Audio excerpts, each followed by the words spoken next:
to our community. A traveling convenience to our school children, the elderly, young people going to work, guest workers, and visitors using the public bus. We, Rotary Central, help you, our advertisers, make it happen. Your marketing dollar travels a far way. Positioning your message, your product, your services, your presence in over 83 bus shelters. Every dollar you spend, every advert you place helps to build another bus shelter, providing modest comfort for Cayman travelers. Reserve space now on the only billboard medium in the Cayman Islands. Email rotaryshelters@gmail.com. rotaryshelters@gmail.com. The Bus Shelters, a partner in community convenience. Another inspiration program by Rotary Central Cayman Islands. Radio Cayman's Historical Vignettes was brought to you by Rotary Central. For more than 110 years, Rotary members have used their passion, energy, and intelligence to take action on sustainable projects. Talk Today is brought to you by Subway, open 24 hours in Countryside, Anderson Square in Georgetown, and Centennial Towers in West Bay. And by the Ministry of District Administration. Explore your history, explore your land, explore your sister islands. And Cayman Airways. Call them on 949-2311 to book your nonstop flights to Los Angeles and Panama. And Doctors Hospital. Peace of mind is important when life happens. Doctors Hospital, always there for you. Call 949-6066. Talk Today is also brought to you by Mike's Builders. Call 923-0706. Mike Builders. They make it happen. But I do have some questions. There are more questions than answers. Cayman Islands' foremost listeners participation program. Talk Today. What's on your mind, Cayman? If you're ready to talk, we are ready to listen. Discussing current events and local news, community spotlights, hot topics, listener stories, cultural and historical discussions, environmental issues, fun and lighthearted topics, guest interviews. Cayman, basically anything you want to talk about, we are ready to listen. Here's your guest host, Orrett Connor. Good afternoon and welcome to Talk Today. I am your guest host, and yes, we are here and ready to listen as well. But we also have folks in the studio who are ready to talk to you, to explain things to you, and to listen to you as well. This afternoon, we will be talking about your health. And in particular, we will be talking about prostate cancer. Don't change that dial. Please stay tuned. Talk Today. We'll be back shortly. Talk Today is reminding you to avoid any statements or comments which are abusive, derogatory, malicious, or defamatory. Do not use indecent language or make any statement that is false or misleading. Call 1-800-534-8255, 949-6990, 949-8037, or WhatsApp us on 925-3261. And now, back to Talk Today. Good afternoon and welcome to Talk Today. I'm your guest host, Orrett Connor, and in the studio with me this afternoon we have Dr. Vikas Roshen, who's a senior consultant radiation oncologist at Health City Cayman, and of course, no stranger to Radio Cayman, Mr. Shomari Scott, who's the Chief Business Officer at Health City Cayman. Gentlemen, good afternoon. Welcome to Talk Today. Good afternoon. First of all, Mr. Scott, I'd like you to tell us about Health City. Many of us know, but we continue to get new arrivals in the Cayman Islands, probably on every flight that arrives in the Cayman Islands, except from the sister islands, Even the sister islands. Yeah, maybe even there. But OC, just to mention that you're doubling up. So they have you doing morning and now lunch, as well as night too? Yes. Or well, no. If it was election time, then night too as well. All right. So you had a little bit of rest since election then. Oh, yes. Just a little bit of rest. As a matter of fact, I had so much rest that on Tuesday, I was supposed to be doing the show, but I had been doing the buzz in the morning as well, Tuesdays and Thursdays, when Catherine was on vacation for 2 weeks. Right. So that ended last week Thursday, so Right. she resumed this Tuesday. So I'm thinking to myself, Tuesday I'm free now. I have nothing else. And Susan calls me around about minutes to 12 o'clock and say, "OC, aren't you coming in?" Where are you? Yeah, I was in my back porch in my hammock. You see, and where you should be. No, that's amazing. That's amazing. But last time I came, I had mentioned that the very first time I saw you in the corner when you were here, and I didn't realize that you were auditing to have this show. Yes. So now we have the pleasure of having you again. Great. So great. And I it's do great to be enjoy here. speaking with you guys It's from Health great City to be as here. well. Definitely. But, tell our listening audience about Health City. You know what you offered. How long have you been in existence and everything? Oh, definitely. So we are going on now. We had our 11th anniversary, April 2nd. 11th anniversary of Health City being open and here availing ourselves to the local population as well as the rest of the world. We've seen patients from over 90 different countries that have come specifically for the medical services that we're offering over many, many years. When you're in the Caribbean, when you're going to Central America, when you're going to Canada and these other areas, they get to know about the great cardiac care. They get to know about the great neuro care, orthopedic care, et cetera, and then they start to have asks, right? And the asks are, okay, we see you're doing great cardiac care. We know you do great general surgery. If there's an emergency, and these are with physicians and otherwise in other islands, we know we can send them to you based on your expertise and the level of care that you give. But if there's 2-3 areas we would want you to get into just based on not only you've sold us on the quality. So not from a quality perspective, but now from also a price perspective, it would be oncology. Because of everything you do for us, when we need to send our patients into the U.S., the cost of radiotherapy is so exponentially more than what we know you will charge based on your pricing model in the Cayman Islands and what you do as an organization. That would really help us to be able to not only save more lives, because sometimes Dr. Shetty has a saying, a solution isn't a solution if it isn't affordable. So when people talk about, oh, we have all these great medical advances in the West, etc., but if you have limited insurance and they're telling you to hold a bed is $500,000 and your insurance has a lifetime max of $500,000, you can't gain access. So is it really a solution? So that's what was part of our ethos, and that's why we would have developed the radiotherapy and the oncology unit that we have, so that for the most part, the rest of the Caribbean can send their patients to us, and even at a higher priority level, our local patients and residents don't have to travel overseas weeks at a time and be isolated. Family and that's so important. Your family and friends can stay with you here. And even when you start to have your fractions, a lot of times you just need to come in for a portion of the day. You can leave and go about your life and come back the next day, etc. Whereas if you have to travel overseas, you have to stay there for the entire time. Sometimes if you're lucky with one family member, sometimes family members have to leave you and you'll be there by yourself.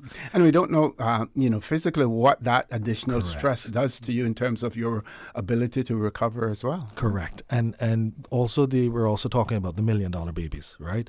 Where if we have to send babies who need intensive care at the highest level to the NICU in the U.S., it's $1 million baby. That's the least it's going to cost. Can you help us with that? And that's why we also developed our NICU. And we actually have patients from the Caribbean already in our NICU that we're treating. Wow. So that's also really taken off. But the reason why we're here today is to discuss having Dr. Vikas. He's worked for several prestigious super specialty medical facilities. He has multiple years of experience in radiation oncology, which you'll explain, and he specializes in head, neck, brain, prostate, and GI tumors, and has seen over 2,500 cases in his career. That has a certain level of expertise that you can't get any. There are only a few places in the Caribbean you'd be able to get it, and we compare to the U.S. as well when it comes to quality of outcomes. That's the biggest thing. When we used to be with Ascension, when we first started the partnership, Ascension was the largest healthcare network in the United States. A lot of people don't realize because Ascension's logo isn't on it, but like St. Vincent's Hospital up in the Midwest and Northeast are the actual name brands that they're aware with, and they don't realize it's an Ascension hospital. Okay. And the gentleman who was the second in charge of JCO, which is the quality accreditation body for the U.S., JCI is the international portion of that. And he was second in charge there, was also part of the Ascension board. And he used to marvel at the quality of outcomes we at Health City were providing. He's like, I see top-notch hospitals in the U.S. This is what we do. What you guys are doing is remarkable. And that's why they were so proud to bring in all the U.S. Administrators and doctors to see what we were doing here and how we were able to get the level of outcomes. And obviously, we've only continued to extend that with our radiotherapy program that Dr. Vikas is here to discuss as well. Okay, Dr. Vikas, welcome to Talk Today. To tell us about yourself. Mr. Scott, just introduced you as well, but we want to hear from you. Thank you, sir, for having me here and giving me the opportunity to connect with the Cayman community. So we have a complete radiation oncology department here that includes linear accelerator, brachytherapy unit, and latestly now we added PET CT also with that, and we have a CT and MRI also. That makes a complete unit. So if suppose in case patient requires radiation, so no need to travel anywhere. So patient can come straight away to the Health City. Right from evaluation to treatment, all the facilities are available under one roof. Even the chemotherapy unit is also very close to that. So I think we can cover all the oncology patients here. Okay, so let's first talk about prostate cancer and understanding prostate cancer as well. Yeah, so prostate cancer is basically a walnut-shaped gland which is present below the bladder, behind the pubic symphysis bones in front of rectum, right? So it's a very small gland, and the malignancy that we are going to discuss, like prostate cancer, is a very slow-growing malignancy, and it arises from the prostate. There are roughly we divide it into two grades, like low grades and high grades. The low grades ones are like we can just follow them, no need of treatment. So they're so low grade because they don't cause any issue with the patient. They no metastasis, always stay confined to the prostate. Only in the higher grades one, there we keep the patient very closely under follow-up, and the moment we'll see the PSA is rising or patient is showing any symptoms, we'll step in, we'll chip in, and we'll start the radiation planning or surgery or chemotherapy depending upon the stage of the prostate cancer, and then we go ahead with the treatment. Okay, we're going to take a commercial break. When we return, only a few weeks ago, a very high-profile person, former president of the United States, Joe Biden, announced that he was suffering from prostate cancer as well. And we can talk a little bit about that and about some of the risk factors, the symptoms, early detection, how important that is. And there seems to be a huge debate as to when you should, at what age you should no longer be taking tests to determine whether or not, you have issues with your prostate as well. So lots to talk about. And I hope and I trust that our audience out there, if you're listening, if you have any questions, you can send them in to us to our WhatsApp number, which is 925-3261. Our phone lines, our toll-free number provided courtesy of Flow, that toll-free number, 1-800-534-8255. You can also call us on 949-8037, 949-6990 as well. If you have any questions or comments, we certainly would welcome hearing from you as well. So please stay tuned. Talk Today. We'll be back shortly. Did you know that Doctors Hospital provides urgent care services 24 hours a day, 7 days a week? And Doctors Hospital's urgent care physicians have access to the most advanced MRI and CT imaging in the Caribbean, providing reliable diagnostics when you need it most. When you need quality urgent care for an illness or injury, Doctors Hospital is here for you 24/7. Whether it's a migraine, chest or abdominal pain, shortness of breath, broken bones, or another urgent need, Doctors Hospital at the top of Walker's Road. urgent care right now.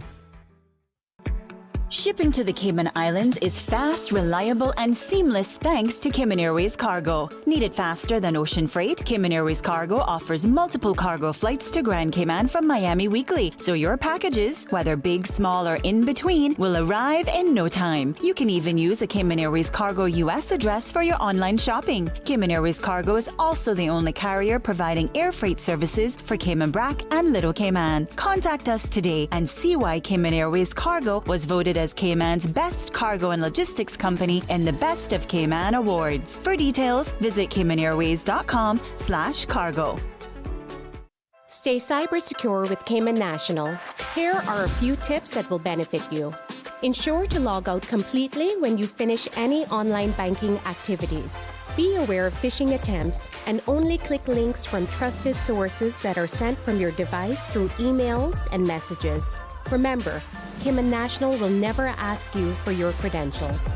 If you suspect a fraud attempt or that your account has been compromised, please immediately contact our customer support team at 949-8300. Wouldn't it have been grand if you had purchased land 30 years ago? It may not be 2020, but a perfect vision has never been more clear. Cayman Brac and Little Cayman, poised for growth with an eye on the future. Your land, your history, your future. Discover all that our sister islands have to offer. Radio Cayman's Talk Today.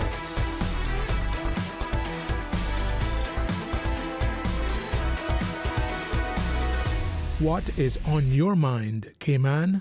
Good afternoon and welcome back to Talk Today. I'm your guest host, Orrett Connor, and in the studio with me we have Dr.Vikas, Roshen, and Mr. Shomari Scott from Health City Cayman. We're talking about prostate cancer, understanding prostate cancer.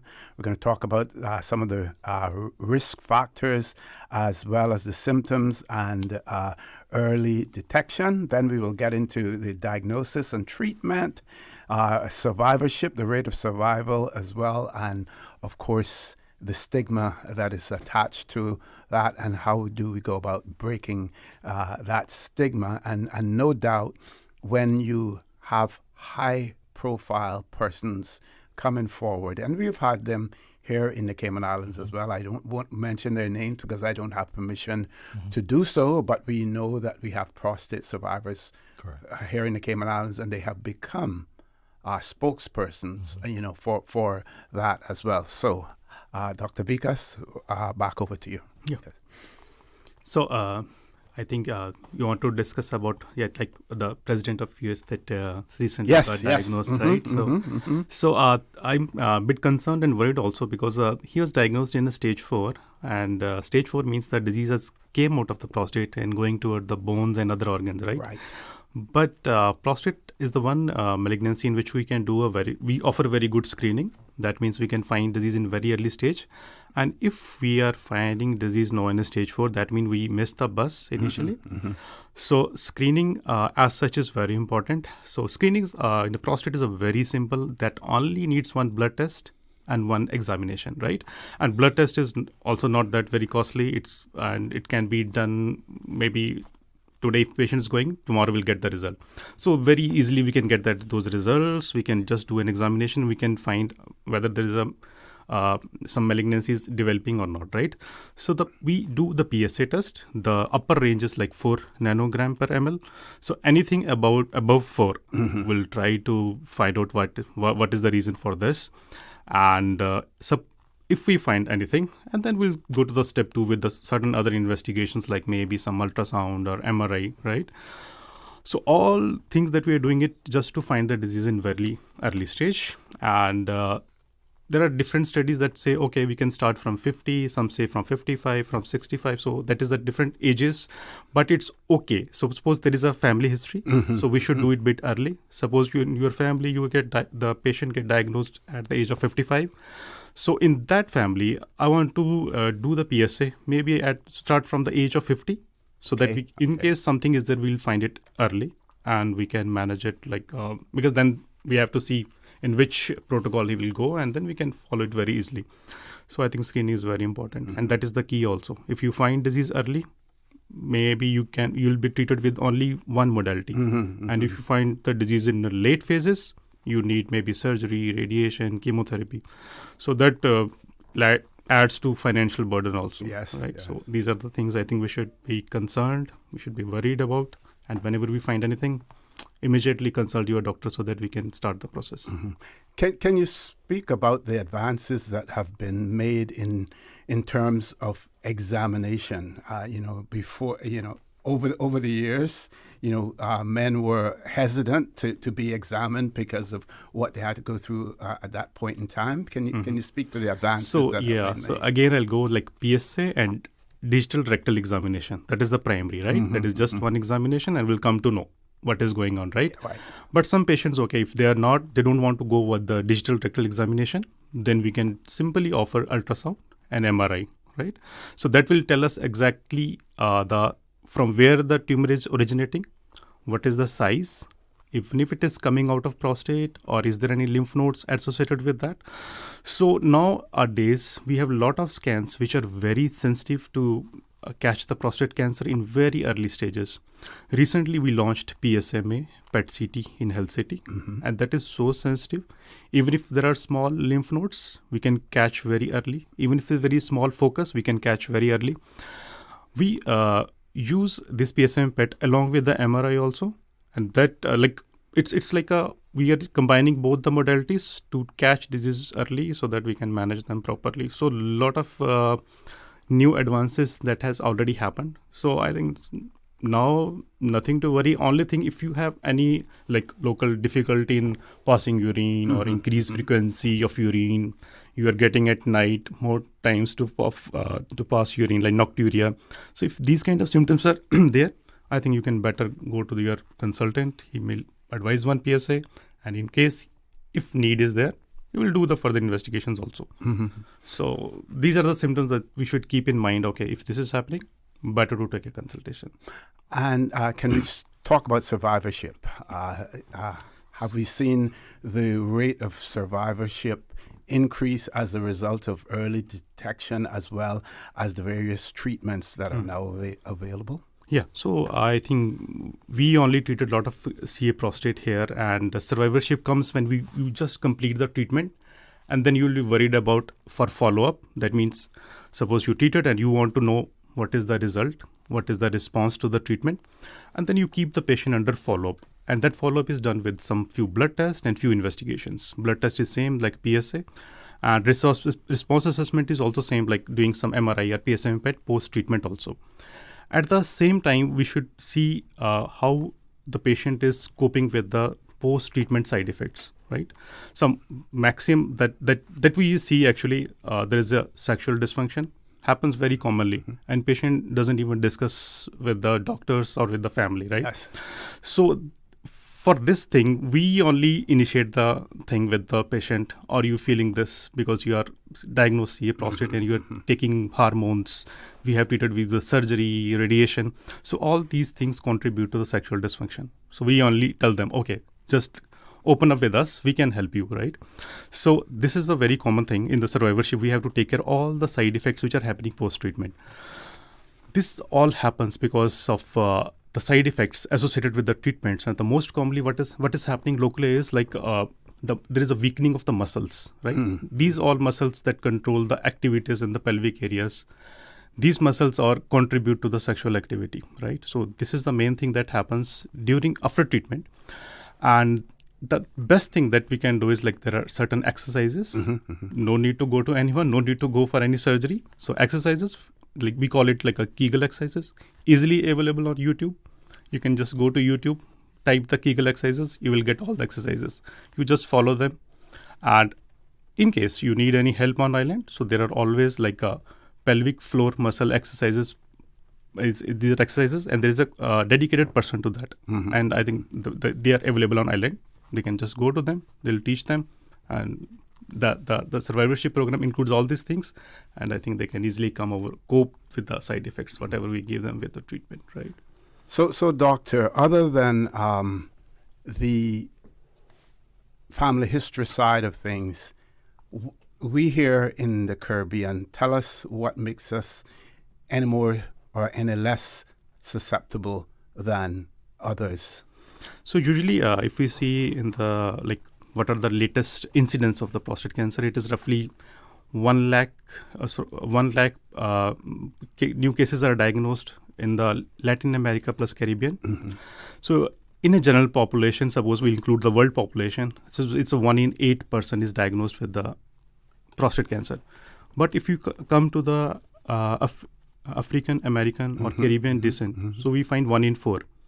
So it's already double, right? Wow. So they try to find the causes. What are the causes for this? One is like the genetic variations. We know there are certain genes that is like there is a gene 1 and gene number 8. They are present. These are chromosomes actually, 1 and 8.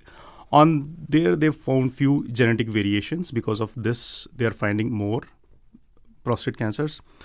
And there are certain other reasons also, like more exposure to, this happens in males, but more exposure to estrogen hormones, anabolic steroids. People are taking injections for maintaining their body and all that, right? So these are the few, but they're still they're just finding out what are the reasons particular to these very descent. So one thing they have mentioned actually, like the red meat consumption is more. And in red meat consumption, there is we can say there are heme iron. There's more heme iron in the red meat. That when reacts, it's like it generates free radicals. When it generates free radicals, it damages the DNA. When it damages the DNA, it leads to the malignancies. Okay. It leads to mutation, it leads to malignancies. So these are the few things which are there, right? But they're still evaluating what is the reason. Okay, Mr. Shomari, we're going to take a commercial break. When we return, I want to talk about, we know that Health City offers executive examinations and things, correct. And let's talk about that and, the importance of that and how would that help in detecting, things like prostate cancer. Definitely. If the person chooses not to focus simply on that and go and have a prostate examination done early as well. Folks, we're talking about prostate cancer. That discussion has taken place with representatives from Health City Cayman Islands, Dr.Vikas Roshen, hope I'm pronouncing that right, and of course Mr. Shomari Scott. So please stay tuned. Talk today. We'll be back shortly. Big news, Cayman Islands. It's our 42nd anniversary sale at Le Classique. That's right. Your age is your discount for 1 day only. Being honest about your age could never make you happier. Limited to 50. Enjoy store-wide savings for 1 day only. Proof of age is required. Your age is your discount. Le Classique in the Strand, serving you since 1983. Le Classique. Stay cyber secure with Cayman National. Protect your computers and mobile devices with security software to defend against cyber attacks through viruses, malware, and other online threats. Be aware of unsecure Wi-Fi connections when in public. If you need to access your online banking or sensitive information on your mobile devices, try disabling the Wi-Fi and switching to data from your mobile network. If you suspect a fraud attempt, please contact our customer support team at 949-8300. Did you know ordering your favorite sandwich from Subway just got easier? Yeah, picture this. No more waiting in line. No more fussing with cash. Just a delicious taste of Subway at your fingertips. With our new app, ordering your go-to sub is as easy as a few taps on your phone. Plus, receive exclusive deals and earn loyalty points with every purchase made on the app. Download the new Subway app today and get ready to ditch the lines and drive straight into your flavor. Visit the App Store or Google Play Store on your mobile phone and search for Subway Cayman Islands. Subway. Eat fresh. Accidents and illnesses can strike without warning. Ouch! When it comes to urgent care, every second counts. At Doctors Hospital, we have a dedicated team of experienced doctors and nursing staff available to you 24 hours a day, 7 days a week. Don't waste time in an overcrowded emergency room when you need urgent care. Whether it's a broken bone, a severe infection, or a sudden illness, trust in Doctors Hospital's unwavering dedication to providing the best immediate care. For complete urgent care when you need it the most, choose Doctors Hospital, located in Georgetown, 16 Middle Road. Radio Cayman's Talk Today.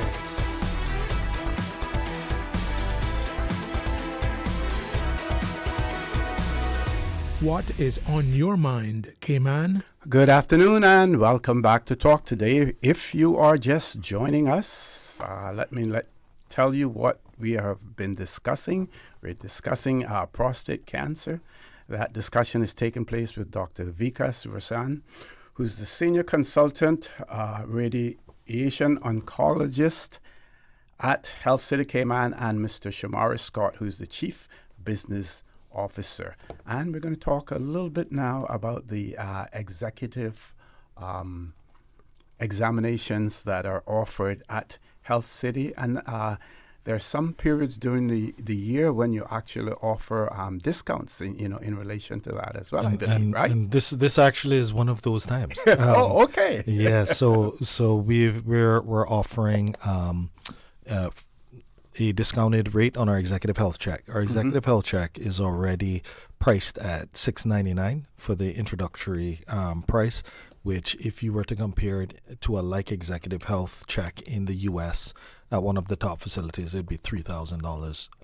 A lot go even more, so $5,000. Our packages go from $699 up to $1,100, or $1,100 package would be over $5,000 in the U.S. So once again, pricing it at a point where people can save if they need to, or if they have a certain level of insurance with their wellness benefit, they can just use that towards it as well. But what we have found is that from an insurance perspective, you have at least $500 for the most part in your wellness benefit. So during our anniversary, we always discount it to $500 US. We only speak in US dollars, okay. $500 US, so that people will be able to gain access through their wellness benefits. And if not, then obviously they can also come in and pay in cash too. If we say cash, but we just mean whatever you use, credit cards, whatever, right? And with the executive health check, it is meant to check different components, right? So you would be checking, you would have your lipid fats profiles, your liver function panel, kidney function, uric acid, you get your ECG, chest x-ray, urine examination, complete blood count in your basic package, to be able to try and tell as best as possible as a overview whether or not anything is elevated. That would then lead us to the doc saying, all right, here are your results, here are your numbers. We see elevated levels of X, and it should be around this. So we would suggest that you now come for another diagnostic tool in order for us to make sure everything is okay, or if not, we can tell you about it. And the reason it's good to come every year is that you can then tell if there are trends or sudden moves in numbers, and the doc will be able to tell. But at times you may just, from your physiological makeup, have higher elevated levels of certain areas that you may still be able to live healthy. It's just that's how your body makeup is. But if you're not coming on an ongoing basis, you won't be able to tell if there was a dramatic jump or if it had been like that all along, which in certain cases would be okay as well. So the executive health checks are very important to come in. And if you don't need to come yearly, the doc will let you know. But for the most part, up to a certain age, yearly is when you should come. And especially us males, I think because females are going to see their gynecologist from a young age, they get into the habit of every year to go get a checkup, et cetera, even if it's not a full executive health checkup. They have a doctor that they're going to. Whereas we males, after we come out of that pediatric avenue, then we don't really go and see a doctor for many, many years. And typically it's usually a daughter, if the daughter is old enough, that's carrying dad to say, come, let's go, or the wife that's nagging you to say, come, let's go. But I think through education and through understanding and seeing other men doing it, males are now starting to take more of an onus on going and getting it done themselves. But females actually play a pivotal role. I think there was a study about married men living on average like 5.7 years more than single men. And they were actually delving down, and it was due to the fact that wives not only will help you to be healthier, but nag for you to go see the doctor in order to make sure you catch things early. And if you catch things early, like Dr. Vikas was saying, that gives you a better probability of survival if it's something serious enough, or a better quality of life if you're able to treat it over many years versus finding things at a later age. At a later stage, sorry.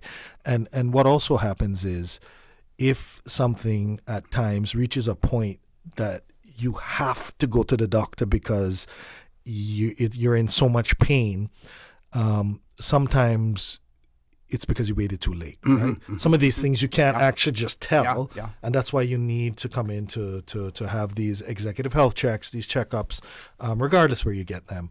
But obviously, we will say Health City has probably the most extensive checkups, as well as we have a wide array of physicians that are able to get together if there is something that looks a little bit unusual, and they have cross-panel discussions and whatnot to try and give you the best treatment possible if it was actually needed.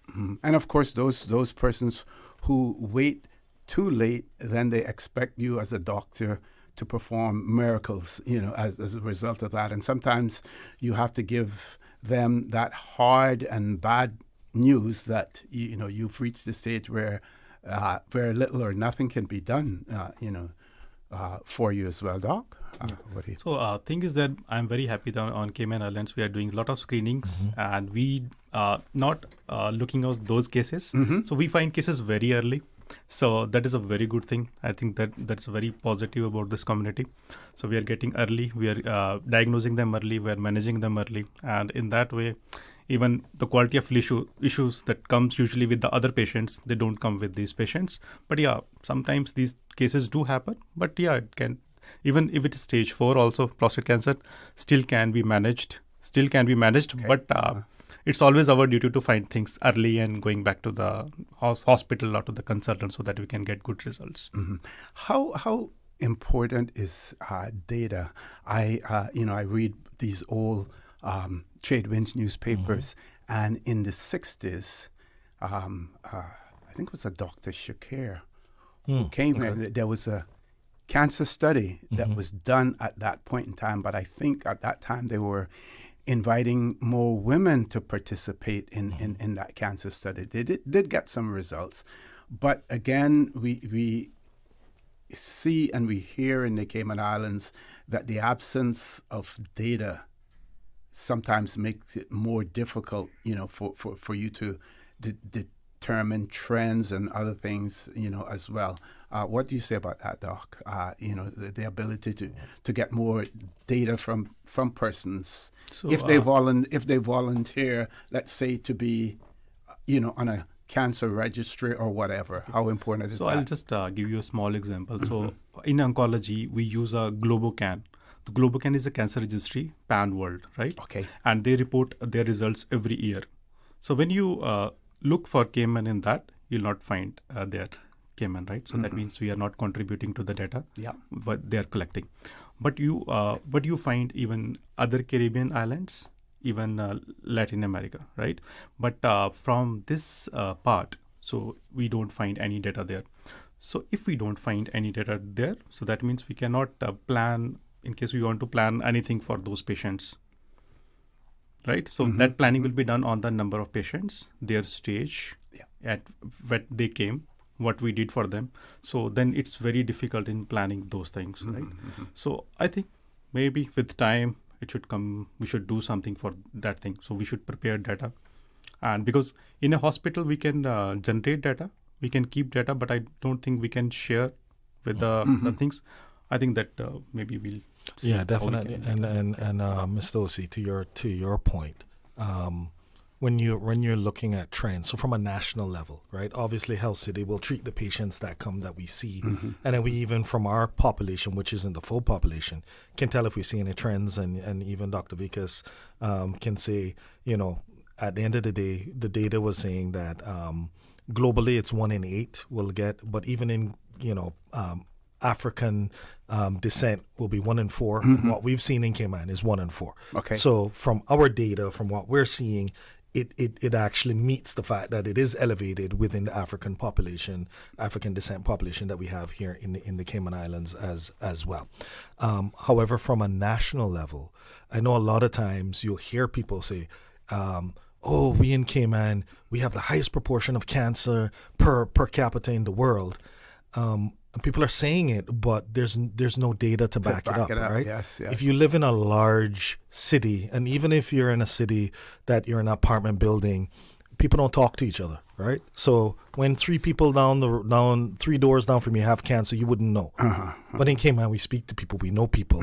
So I will know that this person's sister has it, that person's father has it, that because you know people. So is it because we live in a smaller country that we kind of know who gets cancer, or is it that the incidence is actually higher?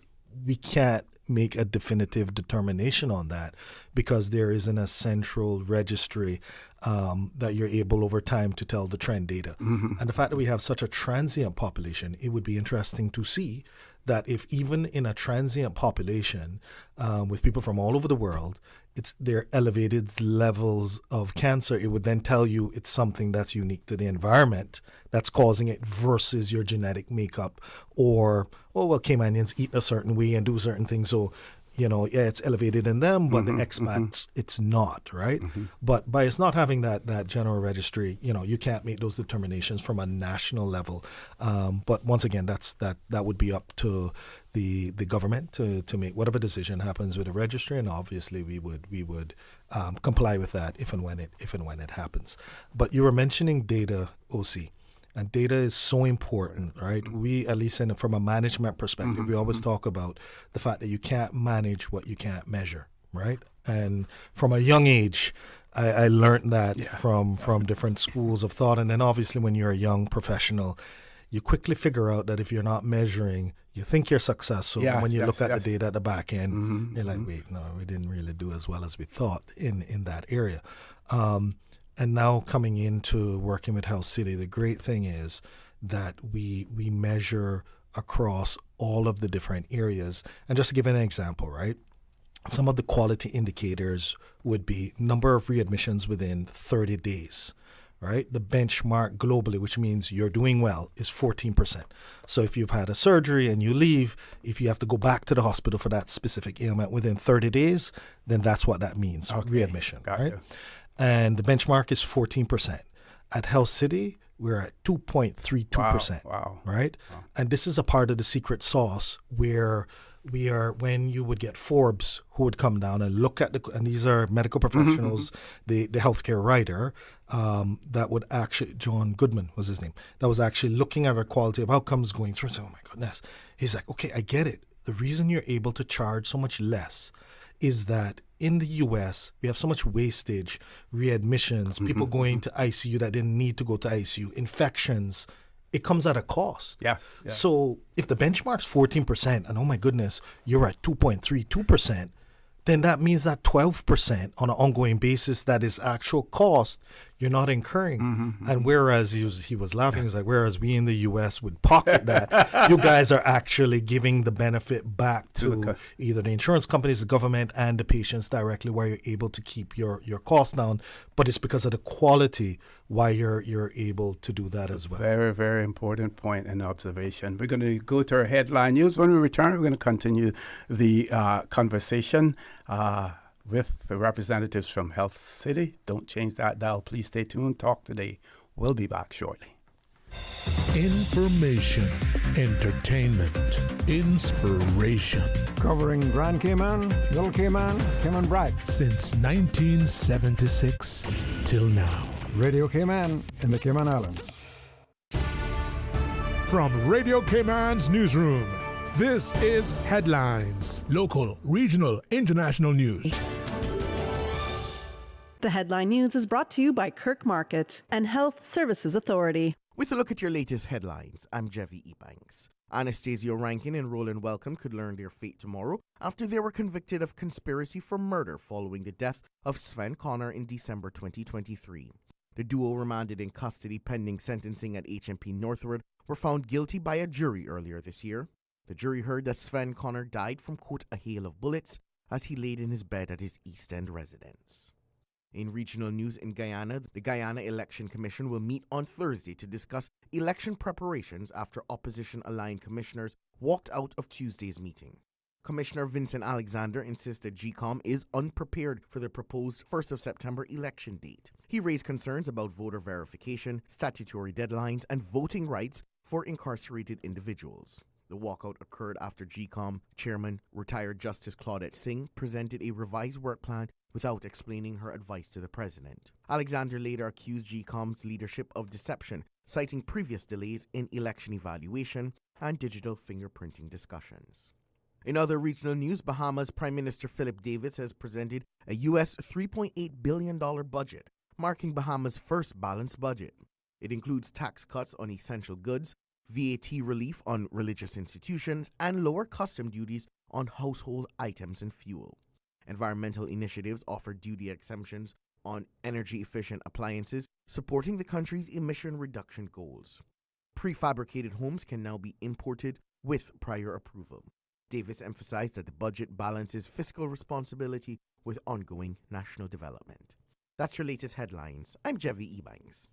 Radio Cayman. More news available at www.radiocayman.gov.ky. Check out our social media pages: Facebook, YouTube, X, formerly Twitter, Radio Cayman Headline News.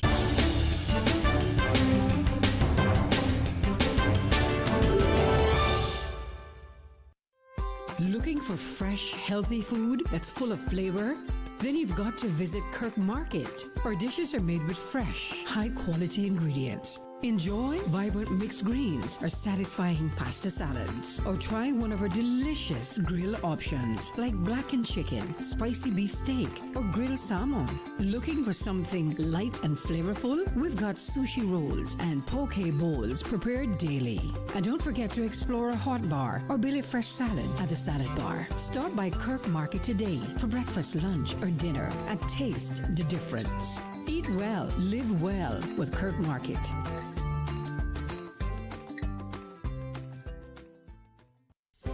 Do you have a healthcare question but not sure who to ask?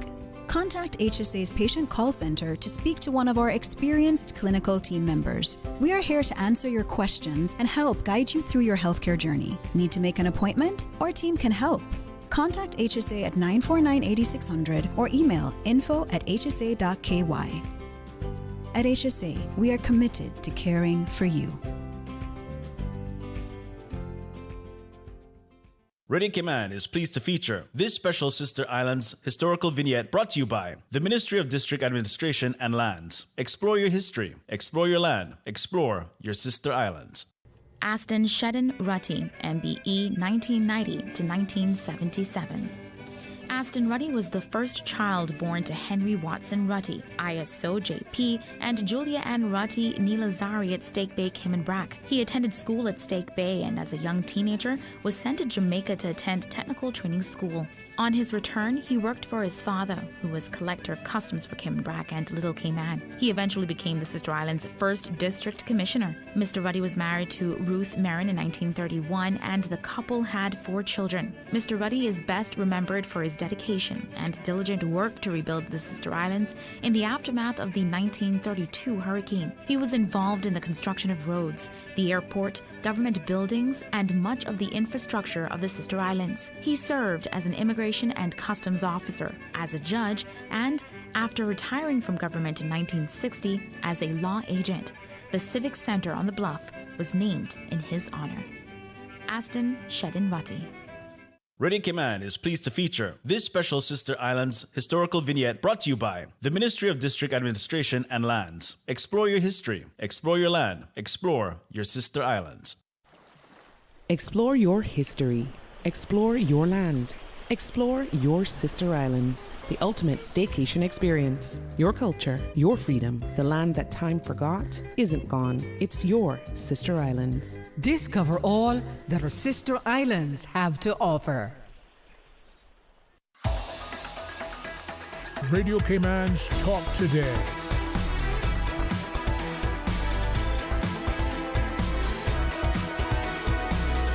What is on your mind, Cayman? Good afternoon and welcome back to Talk Today. If you are just joining us, to let you know that we have Dr. Vikas and Mr. Shomari Scott from Health City Cayman Islands in the studio with us. We're talking specifically about prostate cancer.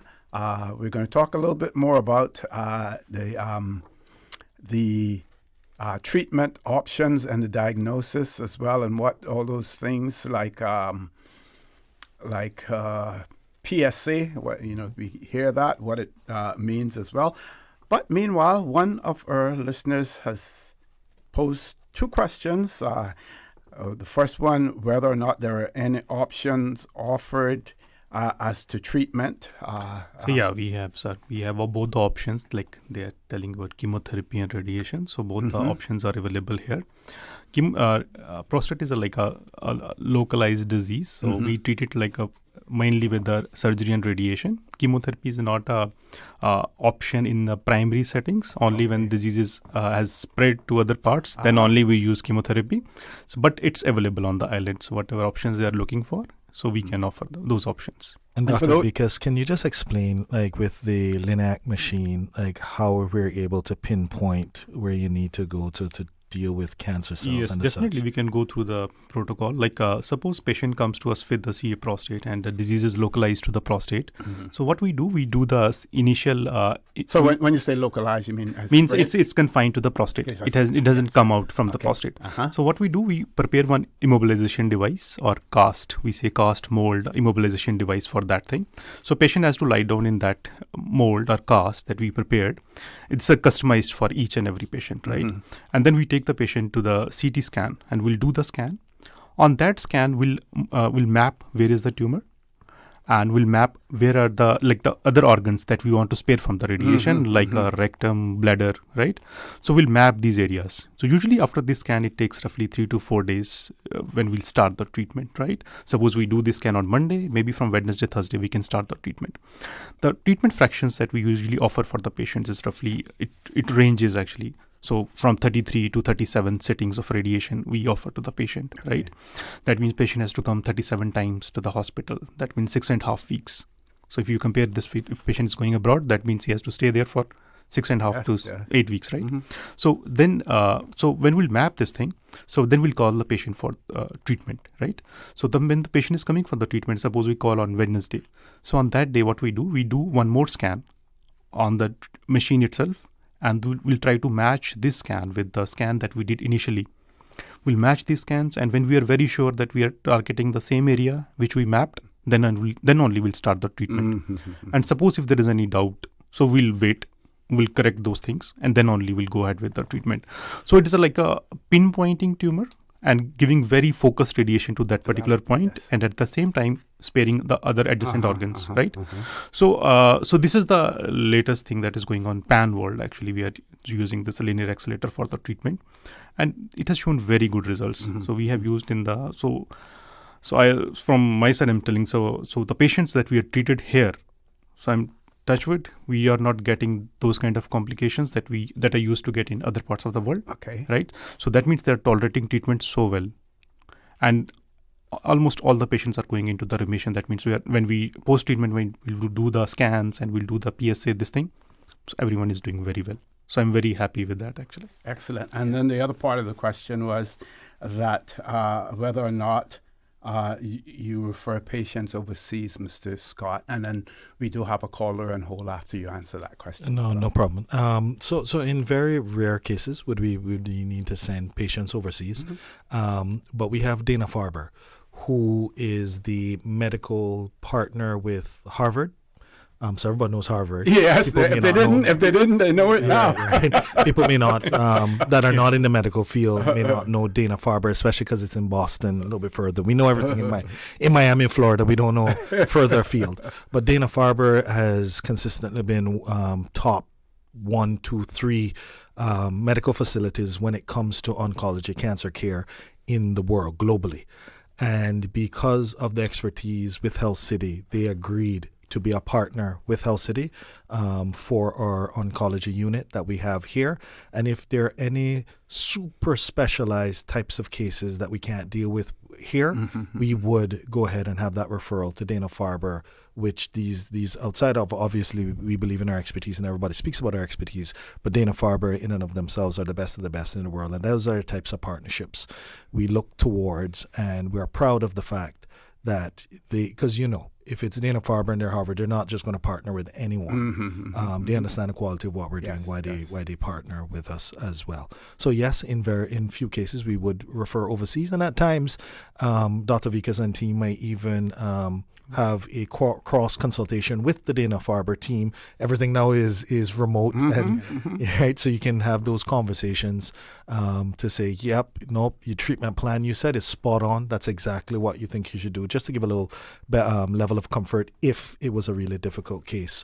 So not only do we have our network in India, Narayana has over 40 hospitals and embedded units, second largest private healthcare conglomerate within India, which, India now, when we first started, India was the second most populous country in the world. Now it is. Now it's the most populous, yes, right? Yes. And that just shows the level of expertise that obviously we're able to lean on from there, as well as having great partners like Dana-Farber in the U.S. Okay, we're going to take the call, Doc. You may want to put the headphones on so you can hear the call as well. Caller, good afternoon. Welcome to Talk Today. Do you have a question or comment for our panel? Oh, the call dropped. Okay. We just want to say to that caller, please try calling back. We have a toll-free number, 1-800-534-8255.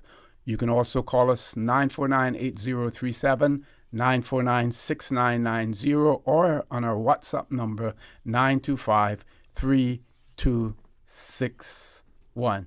So, Doc, we're going to ask you to go back over something that you discussed earlier, which is diagnosis and, some of these acronyms that are used as well.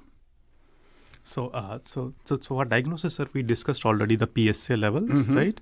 So PSA is simply a product of the cells which are actively multiplying in the prostate, right? So more the PSA, that means more the cells are multiplying, more is the tumor burden. So this gives us a kind of information. Suppose if it is more than 20, that means I have to look for other disease sites also. Maybe it's going to the bones or to the other organs, right? So that is a kind of it's an indicator also, and it prognosticates also. Suppose if we treated the patient and it is coming down, that is a very good news for us, and that means it's prognosticating also where the patient is going, how the patient is behaving post treatment, right? So the full form is prostate specific antigen. So it's the antigen which is present inside the tumor cells, right? Okay. Second is MRI. That is that we do just to know the location of the disease, whether it is going outside the capsule of the prostate, whether it is involving. There are very small structures adjacent to the prostate seminal vesicles, because if it involves that, the stage of the disease changes, and it can help us to plan the radiation. I told you we do the CT to localize and map, so we use the MRI to map the tumor also. And recently we added one PSMA PET CT scan, which is very sensitive. That will also help us in mapping the tumor. And nowadays the technology is such like that the tumor that we found, we can increase the dose to that particular part only. That we call it a boosting the tumor with the extra radiation dose, right? Okay. And what is the benefit? It gives us more chances of cure. When give you more radiation in a particular point, that means you are ablating that thing completely with the radiation. So these are the few things that technology that we are using right now here, and this is at par with whatever they're in other countries they're using. Like in US, they're using the same thing. So nothing is different that we're using here, right? So yeah. And one of our listeners wanted to know what is a biopsy and whether or not those are done here or whether or not they have to be sent overseas to get the results as well. So, like a urologist, we are because this is the things that is done by the urologist, and there are urologists on island who are doing the biopsies. Okay. And from my side, I should suggest there are because the prostate is like a walnut-shaped structure and is divided roughly into the two main structures, right side and left side. Okay. So from my side, I suggest that it's better to go with the 12 core biopsies. That means 6 from the right side, 6 from the left side, so that we should not miss. Because if we'll do the biopsy, suppose we took it from the right side, we'll miss the tumor which is on the left side, right? And we didn't know the information, what information is on the left side. So from my side, it's always best to go with the 12 core biopsies, which is that is available on island. People are doing it, and after that, they are coming to us for the further treatment. Okay. So that all can be done on island. Yes, as well. The answer. And Mr. O.C., just to mention that being a healthcare provider, and especially with the volumes of what we're seeing, at times you'll have one or two patients you need to learn from that may not be as happy as possible. And we always take that into consideration to try and increase the satisfaction that we have across the board. One thing that we're proud of, however, is that there is something called a net promoter score when it comes to patient satisfaction. And even when you have Joint Commission International comes in and obviously they audit it, make sure everything is on the up and up. A net promoter score, it goes from 0 to 100. Anything over 50 is considered excellent. All right. Anything over 70 or more is exceptional. And when it comes to patient satisfaction, Health City is at 84. Wow. Right.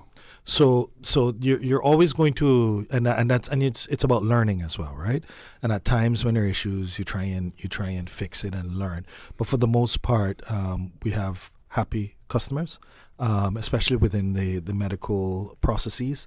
The good news is that we always try and work with individuals at the front of the house, and as technology increases and we change systems, sometimes the appointments you might have a little bit of an issue with the appointments as you're transitioning to more of an electronic type of system. You have an app that's booking.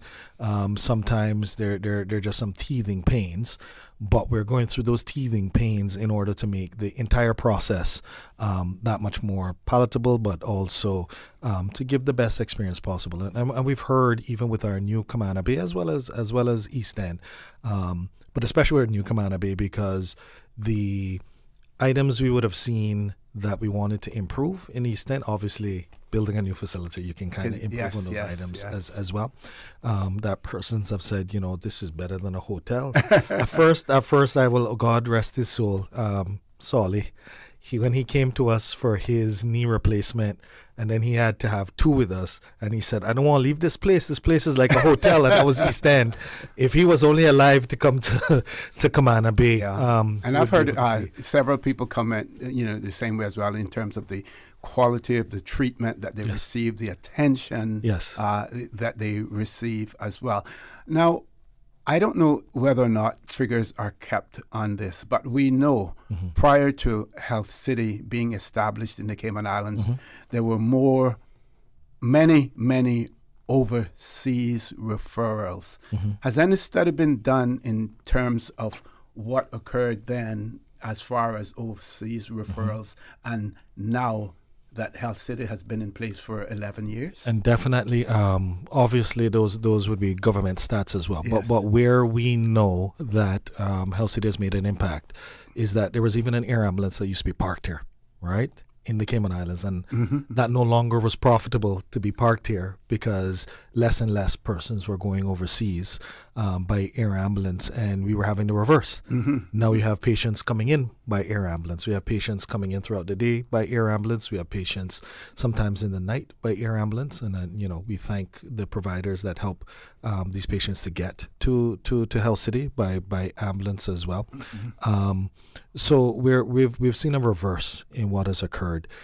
We've also seen whereby we know, for instance, a cardiac bypass surgery if you go to certain places in South Florida, there was an article in the Atlantic magazine that spoke to the most expensive hospitals in the U.S. U.S. is already one of the most expensive jurisdictions for healthcare.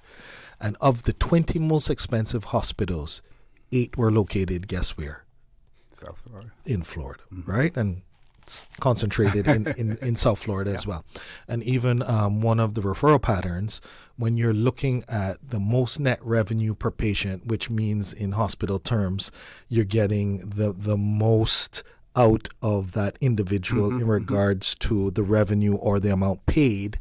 Number 4 on that list in Florida is one of what would have been our number 1 referral pattern into not only the U.S., but into South Florida as well. So just to give an example, a cardiac bypass will cost anywhere between $150,000 to $200,000 or more. There's even an article in New York Times that was talking about my $250,000 cardiac surgery, cardiac bypass, and what I learned about it. And here at Health City, the most you'll pay for that would be anywhere between $35,000 and $40,000. Wow. So you're looking at $150,000 to $250,000 versus $35,000 to $40,000, plus an air ambulance in and of itself costs you $40,000. So we're doing the surgery itself for as much or less than the air ambulance, and that only gets you into the door, right? And I remember days when an air ambulance was like $10,000. Well, now it's $40,000 when and $50,000. I was over at immigration. Right. No, it's $40,000 and $50,000, right?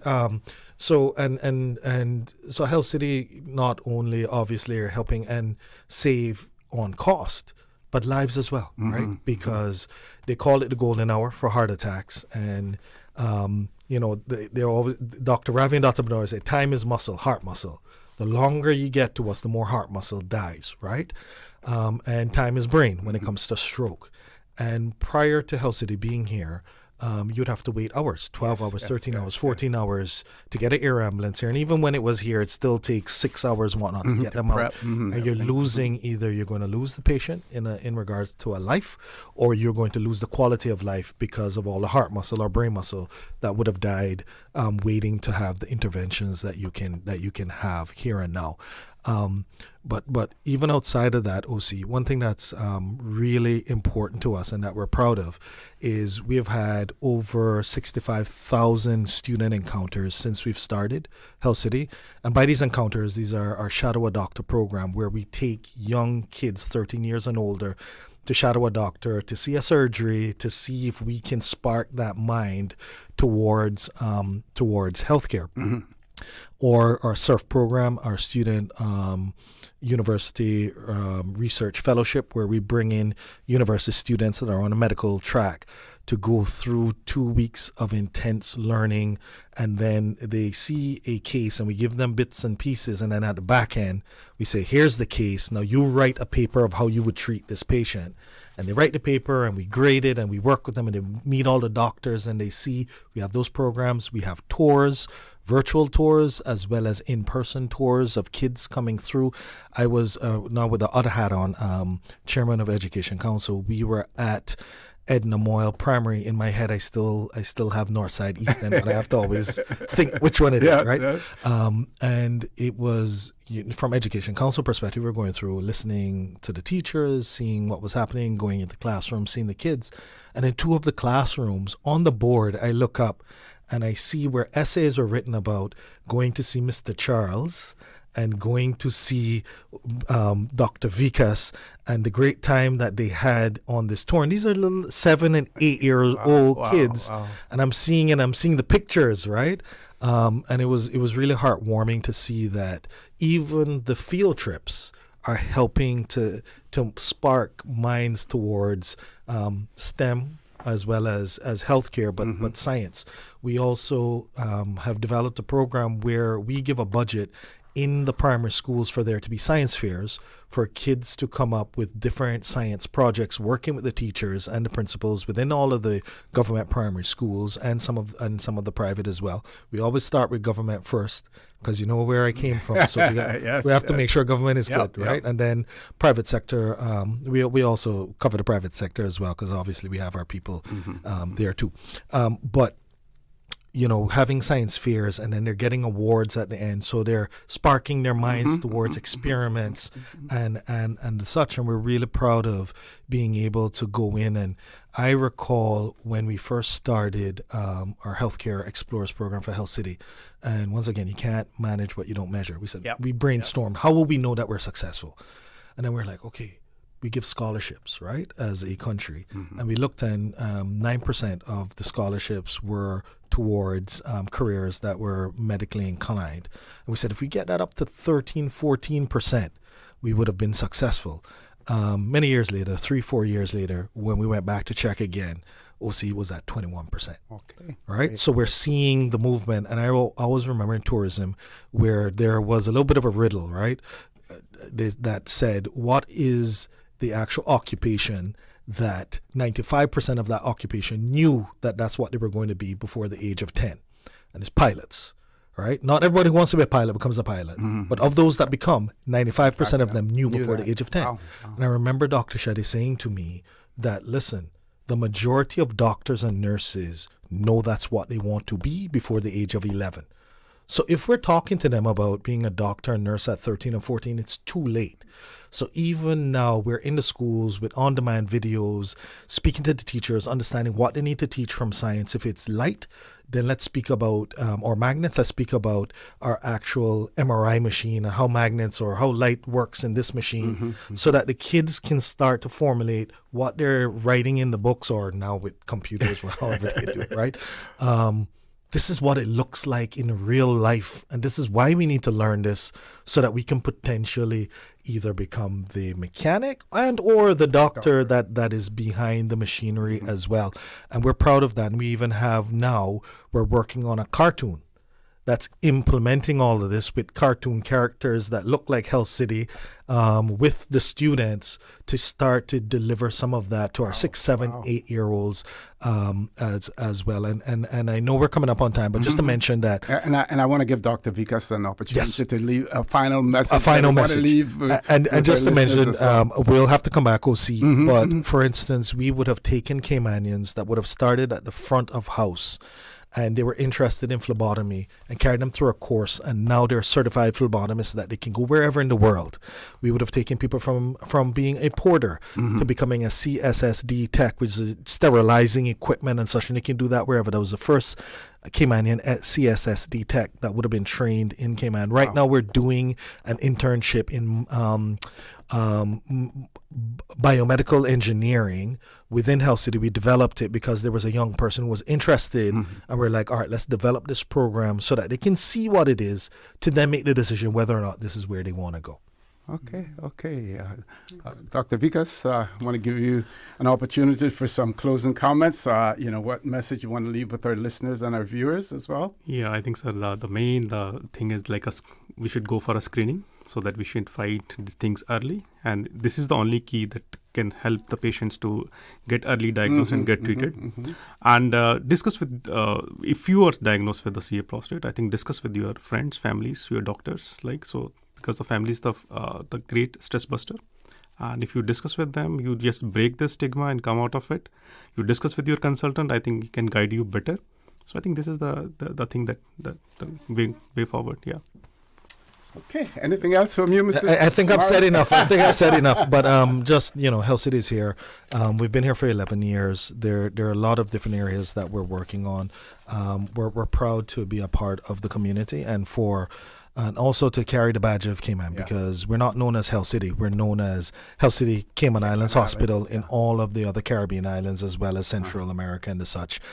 So we're just happy to be doing our part. And you have made a significant impact on the delivery of healthcare in the Cayman Islands. We hope that definitely is true. Huge difference. Difference. Folks, we're going to take a commercial break. When we return, if there are no guests out there, we're going to have an open line for you to call in, or toll-free number 1-800-534-8255. Also 949-8037, 949-6990. WhatsApp 925-3261. Please stay tuned. Talk Today. We'll be back shortly. Big news, Cayman Islands. It's our 42nd anniversary sale at Le Classique. That's right. Your age is your discount for one day only. Being honest about your age could never make you happier. Limited to 50. Enjoy store-wide savings for one day only. Proof of age is required. Your age is your discount. Le Classique in the Strand, serving you since 1983. Le Classique. Shipping to the Cayman Islands is fast, reliable, and seamless thanks to Cayman Airways Cargo. Need it faster than ocean freight? Cayman Airways Cargo offers multiple cargo flights to Grand Cayman from Miami weekly, so your packages, whether big, small, or in between, will arrive in no time. You can even use a Cayman Airways Cargo US address for your online shopping. Cayman Airways Cargo is also the only carrier providing air freight services for Cayman Brac and Little Cayman. Contact us today and see why Cayman Airways Cargo was voted as Cayman's best cargo and logistics company in the Best of Cayman Awards. For details, visit caymanairways.com/cargo. Stay cyber secure with Cayman National. Here are a few tips that will benefit you. Ensure to log out completely when you finish any online banking activities. Be aware of phishing attempts and only click links from trusted sources that are sent from your device through emails and messages. Remember, Cayman National will never ask you for your credentials. If you suspect a fraud attempt or that your account has been compromised, please immediately contact our customer support team at 949-8300. Now, more than ever, supporting your immune system is crucial to helping your body fight off illnesses like the common cold, the flu, and COVID-19. At ValueMed Pharmacy on Walkers Road and in Buttontown, we carry all the essential vitamins and minerals to help support your immune system and improve your overall health. Some of our top immunity support picks are vitamin C, vitamin D, zinc, elderberry, and quercetin are the popular 7-in-1 immunity support. Our pharmacists are always on hand to help guide you and answer any questions. Visit ValueMed Pharmacy on Walkers Road or Buttontown. Live happy, live healthy with ValueMed Pharmacy. The best foundation you can wear is glowing, healthy skin. The offices of dermatologist Dr. Wayne Porter specialize in enhancing your skin's well-being. Whether you're seeking advanced skincare, including any skin cancers, Botox, filler, cosmetic skin enhancements, or simply looking to reduce wrinkles, Dr. Porter offers a full-service dermatology and dermatological surgery practice. For more information, email drportercayman@gmail.com or call 946-9020. That is 946-9020.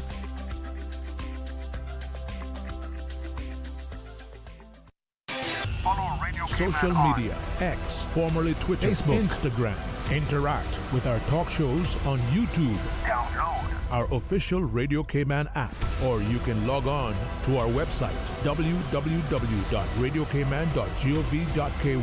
You can also add us to WhatsApp on 925-3261. All the latest information, breaking news, community events, and more. Radio Cayman. Radio Cayman's Talk Today.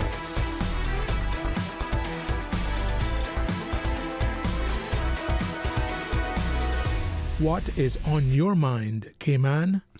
Good afternoon and welcome back to Talk Today. We have an open line for you to call in. Actually, 4 lines that are open. Toll-free number, 1-800-534-8255, 949-6990. WhatsApp number 925-3261. We do have a caller. Let's go to the phone lines. Caller, good afternoon. Welcome to Talk Today. Hello? Yes, good afternoon. Welcome to Talk Today. Yeah, darling. Thank God for God and thank God for you. Thank you. Thank you. All I got support the Caymanians. They're service so full. They're not even good workers at their convenience. They say we're not good workers at their own convenience, and we're so full that they would even put us in to notice. Because you know why they say we're so full? Because God is so wise, keeping us full at His convenience to keep us calm. And OC, you remember how tough ancestors that Christmas time they were drunk, but when our fathers wanted to have their good workout, the Christmas time they had that time that they would start a high falling some kind of martial art. They really start do their exercise. After little children, you be crying, think we got kill each other, and our mother's family trying to hold us. If I can interrupt, we're getting an echo from you, so you may want to, if you're listening at the same time, you may want to turn the volume down so that we reduce that echo. God, thank God for God, thank God for you. I have your registration on. Just let me turn on, darling. I can pat them good. Okay, darling, go ahead. Yes. We're hearing you much better now. Go right ahead. Yeah. So you remember our tough ancestors, right? Mm-hmm. They be born in some house look like the house were equal to Miss Lassie. Yes. They listen to that registration yesterday. Mr. Orrett say about the foreigners that came down to help them. No, baby. No foreigners came down. Our tough ancestors who had the matches at Christmas time not drinking. They had matches, the men with each other. They be isolating, looking on, crying, hoping they could kill each other. Christmas time, that was the present. Mm-hmm. The four little mothers, the boys looking on, family, and trying to hold us to keep us from people. And when them same men were finished with their matches, you know what they would do? They would turn around, hug each other, and laugh. And you know they were tough men. That when they finish with that workout, they could grab for their boys. Yeah. Okay, I can tell you, get to the point now.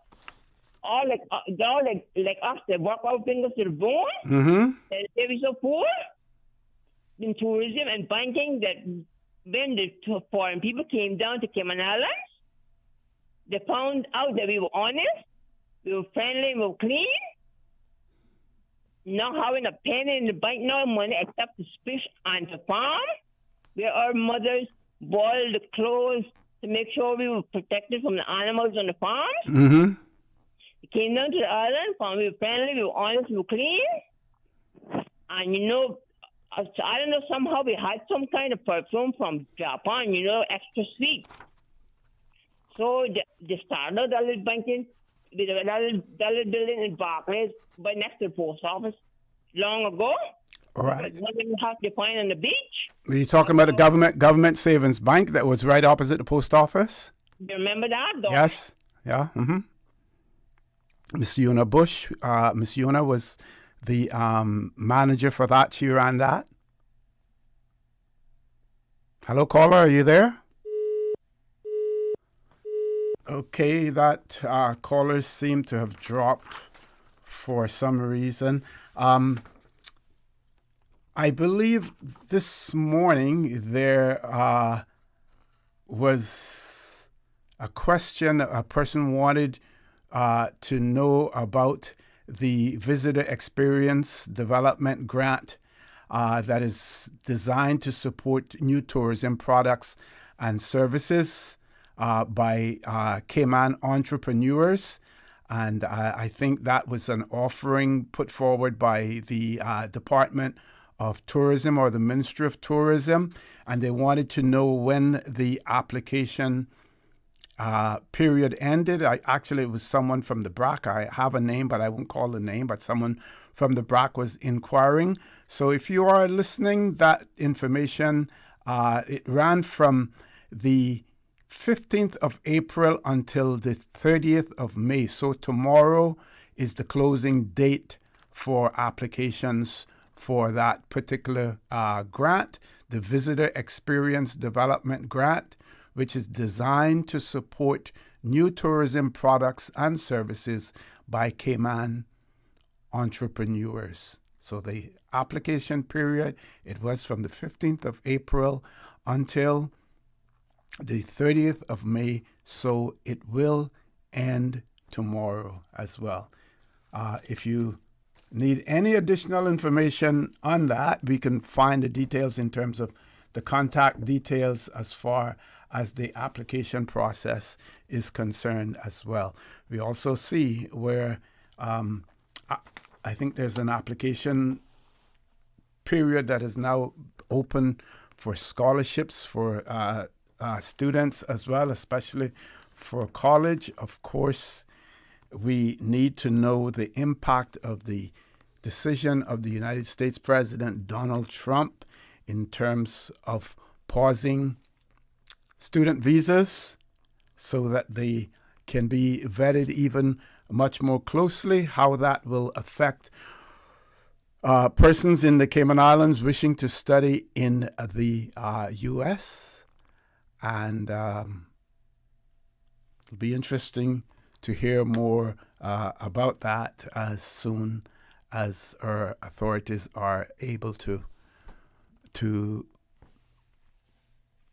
focus in and to have some information to pass on to those students who are considering studying abroad, studying in the United States, and who have to go through the visa application process as well.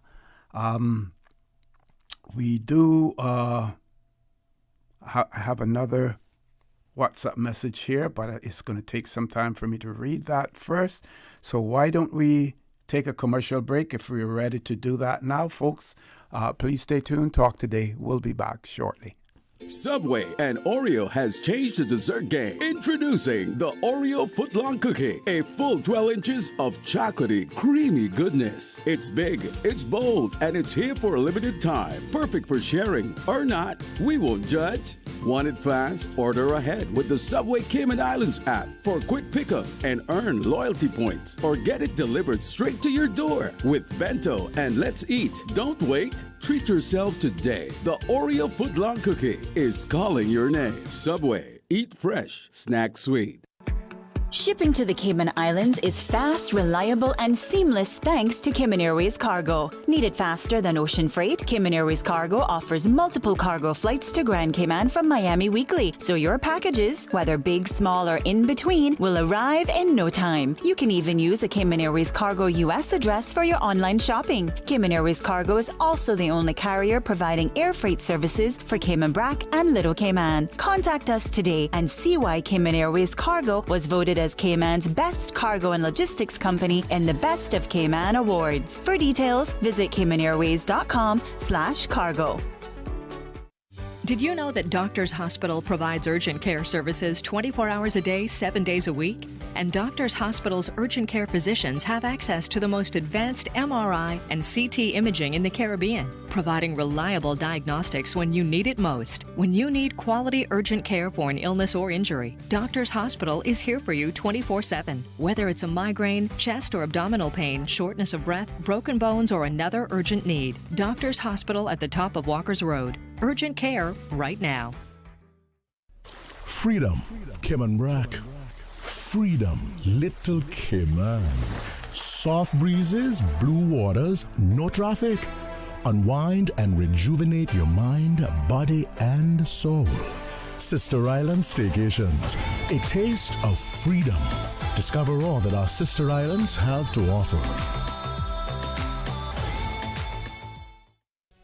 The 24th Annual Talent Exposition of the Arts, Joy, is here. Presented by the New Self-Help Foundation, Sunday, June 29th at the Hawkwill Theatre. Awesome performances by actress Caitlin Tyson, Erica Asai, Rico Rolando, Jade Dixon, Williams Quartet, Dequan Smith, UCCI Dance Company, Cayman Music School, Radiance Dance Studio, Centerpoint Dance Studio, John Gray Elite Strings, Lloyd Barker, Ola Jimmy LaPierre, and more. Tickets cost $15 CI prepaid and $20 at the gate, and available from the #1 shoe shop and Winner's Circle Sports. Talent Exposition of the Arts, Joy, hosted by Anika Connolly and Lloyd Barker. June 29th at the Hawkwill Theatre. Gates open at 5 p.m. Show starts at 6 p.m. Part proceeds from this event to benefit the Foundation Educational Development Training Program of the Arts. Radio Cayman's Talk Today.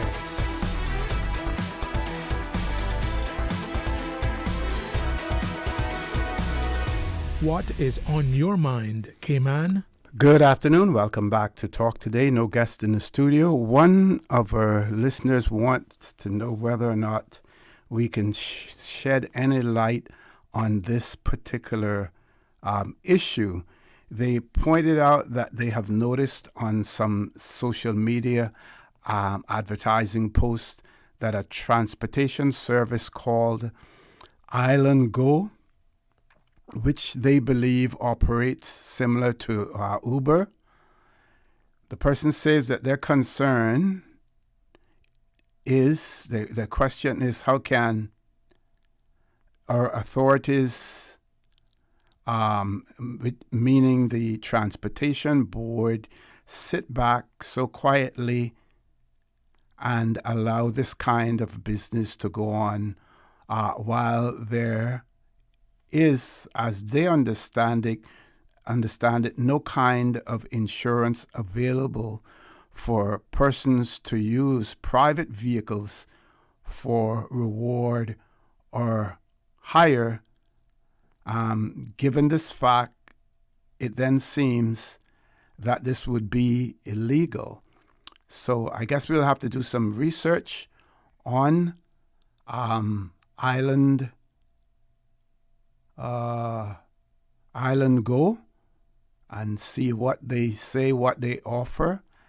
And but the insurance question, that's a very important one, because if they have no insurance to cover those persons that they carry in their vehicles, then persons are exposing themselves to the possibility that, God forbid, if they were involved in an accident and some sustain any type of injury, that they may not be covered. Speaking of insurance, I'm going to share this with you because on the 1st of June, a hurricane season starts in the Cayman Islands. And CCRIF, which is the acronyms for Caribbean Catastrophe Risk Insurance Facility, they have issued or produced an article on given a synopsis of how their members use their payouts following Hurricane Beryl in 2024. Now, I must say that the Cayman Islands, we are a member and subscribe to the Caribbean Catastrophe Risk Insurance Facility. We subscribe to it. As a matter of fact, the history of us being involved in that was that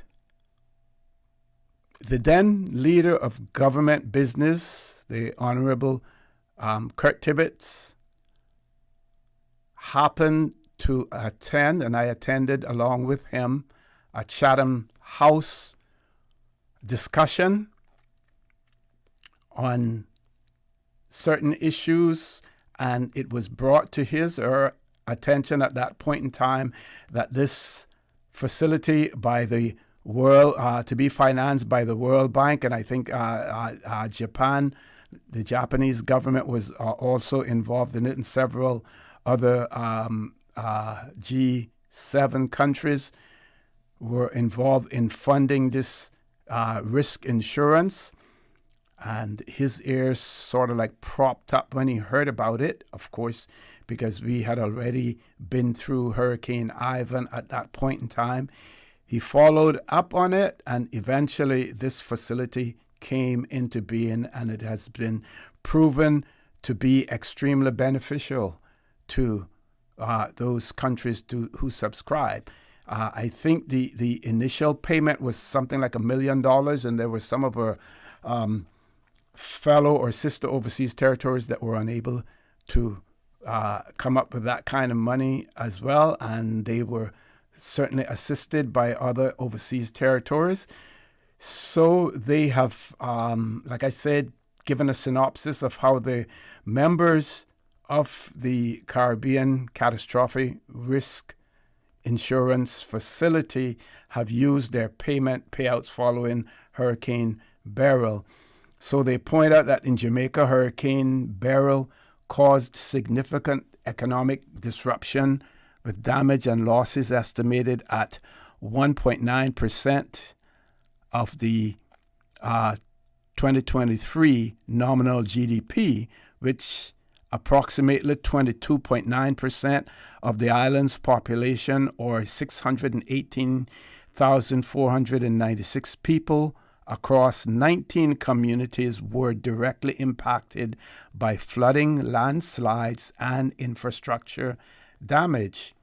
On the island of Karaku, 90% of buildings were destroyed by burial. Of course, those of you who know about Karaku is part of Grenada. So the article goes on to say that Hurricane Beryl impacted several Caribbean islands in July 2024, Grenada, St. Vincent and the Grenadines, Jamaica, Trinidad and Tobago, Barbados, St. Lucia, Dominica, and the Cayman Islands. The Caribbean Catastrophe Risk Insurance Facility made payouts totaling $84.5 million to 7 of its members within 14 days of the hurricane, to the governments of Grenada, St. Vincent and the Grenadines, Trinidad and Tobago, and Jamaica. Grenada's Electric Utility Company and the Cayman Turtle Conservation and Education Center are amongst the risk facility's newest members that joined in June of 2024. Hurricane Beryl also reminded us that disaster risk management needs to be maintained across all sectors and all stakeholders at the national, local, regional, and global levels. And they have a role to play in helping to shape the resilience agenda. The article points out also that the risk facility payouts help to close the protection gap. Parametric insurance products are a key component of a country's disaster risk financing strategy and are designed to pre-finance short-term liquidity and help to close the protection gap, reduce budget volatility, and allow countries to respond to their most pressing needs.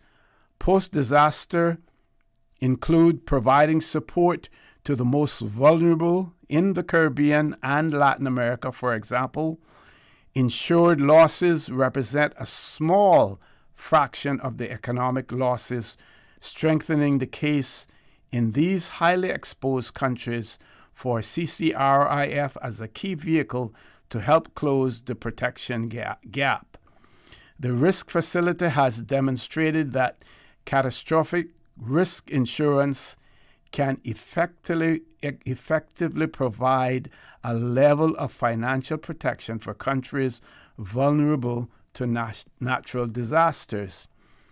So since its inception in 2007, and I'm trying to remember when that Chatham House conference was attended, I believe that would have been probably around 2005, maybe 2005, 2006. So not long after that Chatham House conference that was attended by the then leader of the government business, the Honorable D. Kurt Tibbetts, the CCRIF was established. So since its inception in 2007, which would be 18 years ago, the facility has made 78 payouts totaling $390 million.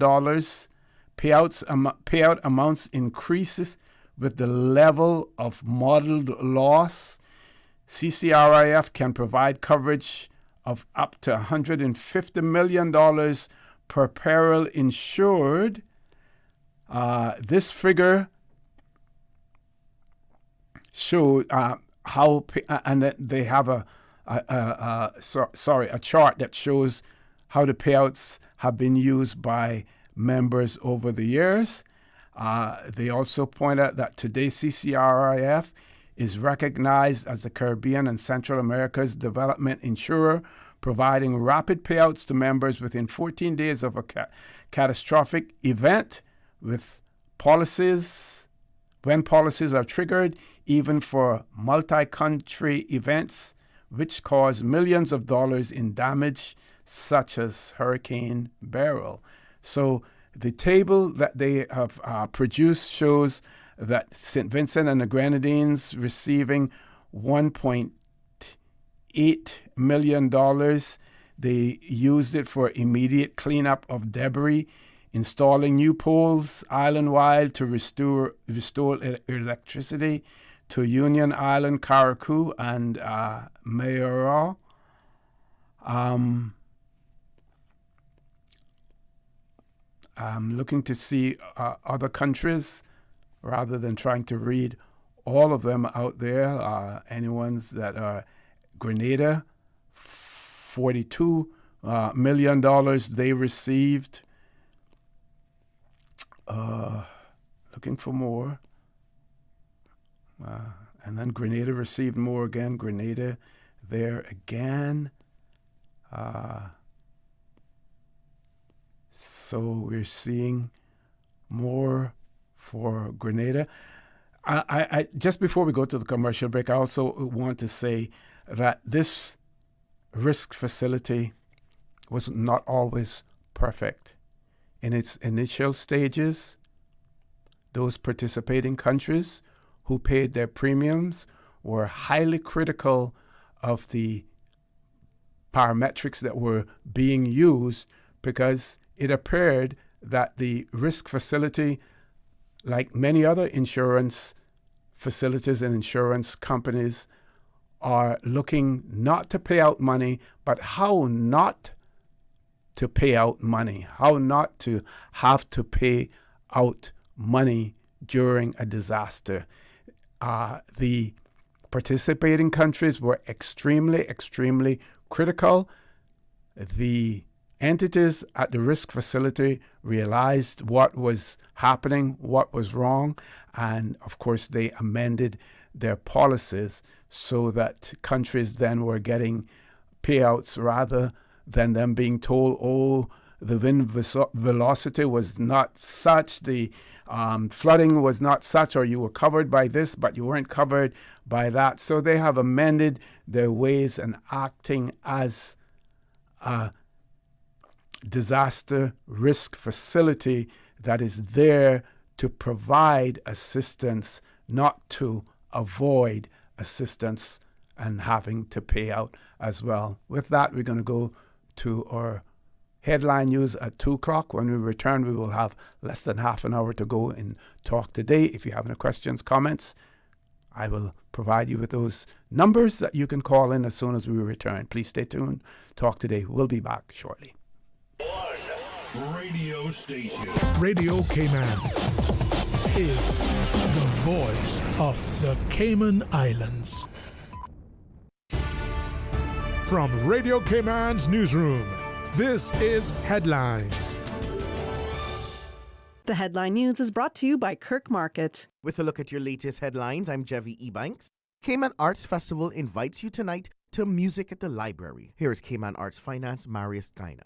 An evening of world-class chamber music awaits. Join us for a stunning recital with international acclaimed violinist Alexander Sitkovetsky and renowned pianist Wu Chan, live at the Georgetown Public Library. Program includes works by Bach, Grieg, and more. Tickets are available at CaymanArtsFestival.com. The show is tonight at 6 p.m.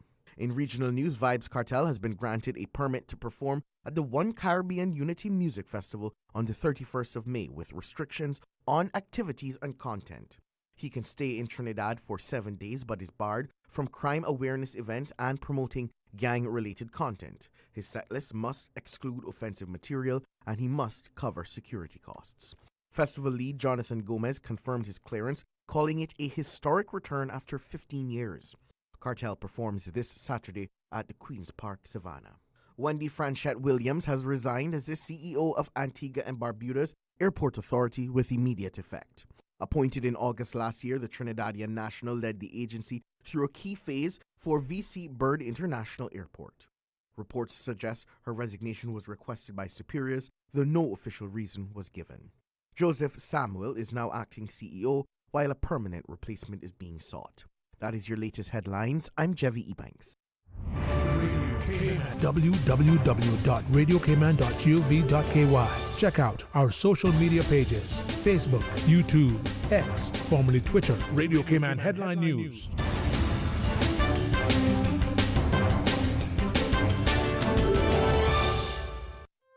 Looking for fresh, healthy food that's full of flavor?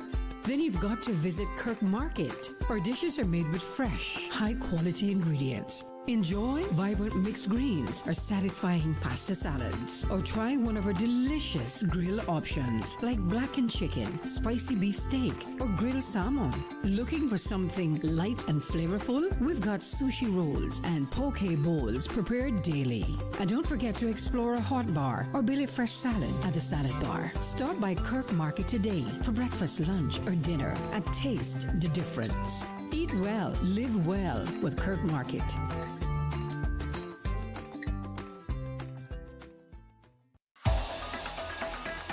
Radio Cayman's Talk Today.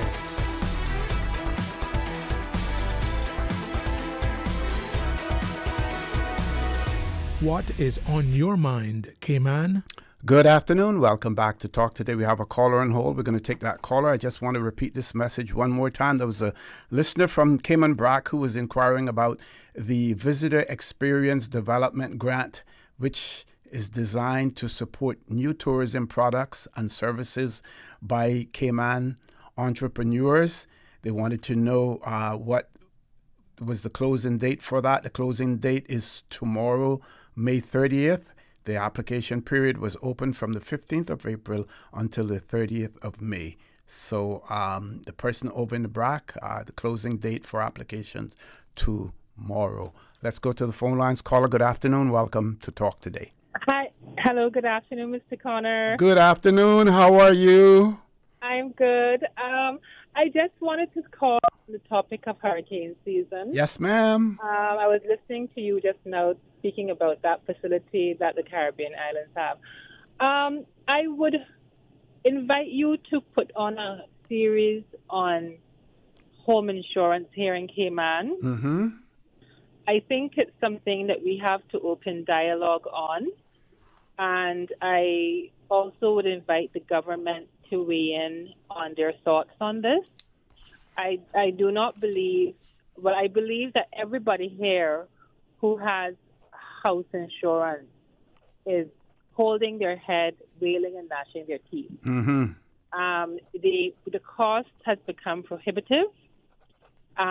We do not see the light at the end of the tunnel, particularly if there is going to continue to be very active and very dangerous storms on an annual basis in our region, and that includes the United States and Florida, because our insurance market is influenced by what's happening up north also. Mm-hmm, mm-hmm. And I understand that a lot of the insurance companies have pulled out of Florida. So I think that Cayman needs to open dialogue on this. We need to look at what does the future hold and what changes need to be made. How do we pivot or how do we adjust to this new environment? Because I have no empirical data, but I would not be surprised if a number of people relented and decided that they literally do not have the funds to cover house insurance. Mm-hmm, There are people homes that are now costing $10,000, $12,000, $15,000 and up to insure, and I certainly would like to know what the coastal properties are costing to insure. Yes. But those of us who are inland, whether you are earning $50,000 a year in salary, $100,000 a year in salary, or $200,000 and up, the cost of house insurance is now prohibitive. Mm-hmm, mm-hmm. Okay, so seeing that we are going to face a very active season, I think we need to talk about what do we do? Not just in terms of the insurance, cost of insurance, but knowing that a certain percentage of our homes on island are not insured. And you cannot fault, this is not about negligence of the homeowner. It is simply unaffordable. Yes. I think I was listening to Shomari Scott today, and he was quoting Dr. Shetty. And he was quoting Dr. Shetty, who said, if something is not affordable, it's not a solution. Those are his words, yes. So if house insurance is not affordable, it is not a solution for protection against storm damage or disaster damage. Precisely, yeah. Right? And the real impact that is at high risk for us in Cayman is that a significant number of residences will become inhabitable if we have a really bad storm, and then people will not have funds in pocket to fix it. Yep. So I appreciate it is a very, very complex issue. I appreciate that all governments who face hurricanes or natural disasters and the private sector to the insurance industry is in total flux right now, but it is something that has to go at the top of the agenda, unfortunately, to the many important things. But this is something we face every 12 months, for 6 months out of the year. Exactly. So what do you think? I mentioned, and someone mentioned, I think it may have been on yesterday's show, the fact that some persons have now chosen to self-insure, which means that if you were paying, let's say, $4,000 per year or per month or whatever on your insurance, that you take that and set that one side. Of course, that may not cover, all of the damage that you may incur, but then the experiences that people have had with insurance companies telling them that they're either underinsured or overinsured and not getting the payout that they're expecting to get based on the payments that they have made, as well. Do you have any views on that? I think that there are very few people who have the financial ability to self-insure. I think if it was minor storm damage, like a very minor storm damage, perhaps $4,000 can make a very small repair. But a very simple roof line in Cayman for a very small house will cost about $16,000, and that's to put on zinc, right? Which is apparently quite expensive these days. Yeah. And labor costs are high here, and there is no security or no stability in the material costs. Yeah. As a matter of fact, when they quote you nowadays, they actually carve out the materials cost because the contractors can no longer guarantee that they can safely procure products at a particular rate. Right? So I am not optimistic that the average person, and I include myself as an average person, will be able to self-insure if we have serious damage. I would expect people they would have to have at least $150,000 to $200,000 sitting down reserved for any kind of medium amount of damage they have. And then remember, with insurance, you have copay and deductible too, right? Yep. So these are things that even we as homeowners who do take out insurance have to remember, oh my gosh, I have to have enough money for deductible. Yes. Okay, which I actually don't remember that. So I got to think about that when I go home.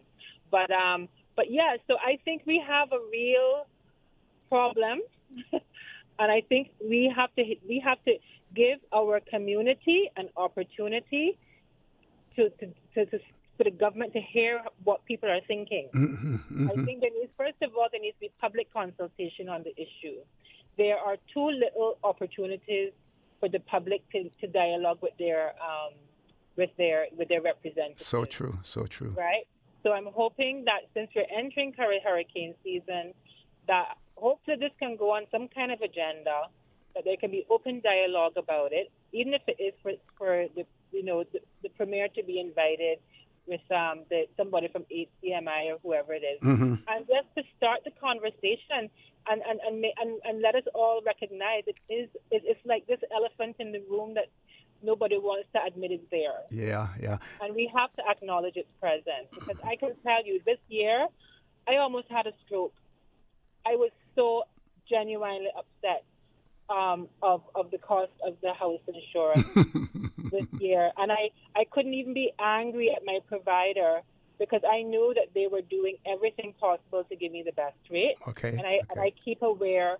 I have a broker, and I keep aware of what's going on with the last set of really terrible hurricanes. It devastated certain parts of the Caribbean, as you said. It devastated certain parts of the United States in areas that they never thought that they would get damaged. So our storms are changing. Yeah. They're getting really, really catastrophic. And the environment is changing. Yep. Okay, so I leave you on that. You have other persons who may want to. Right. Well, we're going to go to a commercial. Raise that issue. We're going to go to a commercial break in a few minutes, but I just want to mention this. I don't know if something hit a nerve, but as you started to talk, about it, I remember an article that I read or saw the headlines talking about what the insurance industry, what benefits it provides to Cayman Islands. So there was an article on the 27th of March of this year in the Compass talking about the insurance industry adds $233 million a year to the Cayman economy, and that was based on some study. Now, I don't know if something hit a nerve why they decided to do this study, whether or not it had to do with complaints about the insurance rates going up or what, but it seemed as if this was some sort of measure put in place to sort of to try to manage the negativity or whatever that may be or directed towards the insurance companies here in the Cayman Islands. But it seems as they went to some length to conduct a study to show how much they contribute to the economy of the Cayman Islands. Now, of course, if they're able to contribute that much to it, they must be getting that money from somewhere, huh? Well, as I said, there needs to be a coming to the round table between the industry and the government, and there also needs to be public consultation with the community, because it is. I hold my breath. I find it so concerning. It is. So concerning. And we have a lot of retired people. This is the only asset they have. We have a lot of people who are young people. This is the only asset. Most people, this is their biggest and only asset. Yep. Right? Largest investment. So you can take your commercial break. Thank you. Nice hearing your voice again, and always great talking with you because you have so much. But I think we're due to have hazard management on sometime next week, and I'll talk to them about that, looking into that as well. Thank you very much. Have a great day. Bye-bye. Folks, we're going to take our last commercial break. Please stay tuned. Talk Today. We'll be back shortly. Shipping to the Cayman Islands is fast, reliable, and seamless thanks to Cayman Airways Cargo. Need it faster than ocean freight? Cayman Airways Cargo offers multiple cargo flights to Grand Cayman from Miami weekly, so your packages, whether big, small, or in between, will arrive in no time. You can even use a Cayman Airways Cargo US address for your online shopping. Cayman Airways Cargo is also the only carrier providing air freight services for Cayman Brac and Little Cayman. Contact us today and see why Cayman Airways Cargo was voted as Cayman's best cargo and logistics company in the Best of Cayman Awards. For details, visit caymanairways.com/cargo. Hungry? Need Subway any time of the day? Yeah. We've got you covered. Subway at Anderson Square, Centennial Towers, and Countryside Shopping Village is open 24/7, serving up fresh, delicious subs anytime you need them. And for your weekend cravings, West Shore Center is also open 24 hours on Friday nights and until 1 a.m. on Saturdays, because it's never too late for a great meal. Skip the line and order ahead with the Subway Cayman Islands app, or get your favorites delivered straight to your door with Bento and Let's Eat. Fresh, fast, and always here when you need us. Subway. Eat fresh. Accidents and illnesses can strike without warning. Ouch! When it comes to urgent care, every second counts. At Doctors Hospital, we have a dedicated team of experienced doctors and nursing staff available to you 24 hours a day, 7 days a week. Don't waste time in an overcrowded emergency room when you need urgent care. Whether it's a broken bone, a severe infection, or a sudden illness, trust in Doctors Hospital's unwavering dedication to providing the best immediate care. For complete urgent care when you need it the most, choose Doctors Hospital, located in Georgetown, 16 Middle Road. Stay cyber secure with Cayman National. Here are a few tips that will benefit you. Ensure to log out completely when you finish any online banking activities. Be aware of phishing attempts and only click links from trusted sources that are sent from your device through emails and messages. Remember, Cayman National will never ask you for your credentials. If you suspect a fraud attempt or that your account has been compromised, please immediately contact our customer support team at 949-8300. Are you feeling overwhelmed, sad, stressed out, or suicidal and need support? Call 1-800-534-6463. K-Mind, Mental Health Helpline. It's okay to ask for help. K-Mind Mental Health Helpline, available from 6 p.m. to 11 p.m. Monday to Friday. It's free and confidential support and guidance on your emotional and psychological health. Radio Cayman's Talk Today.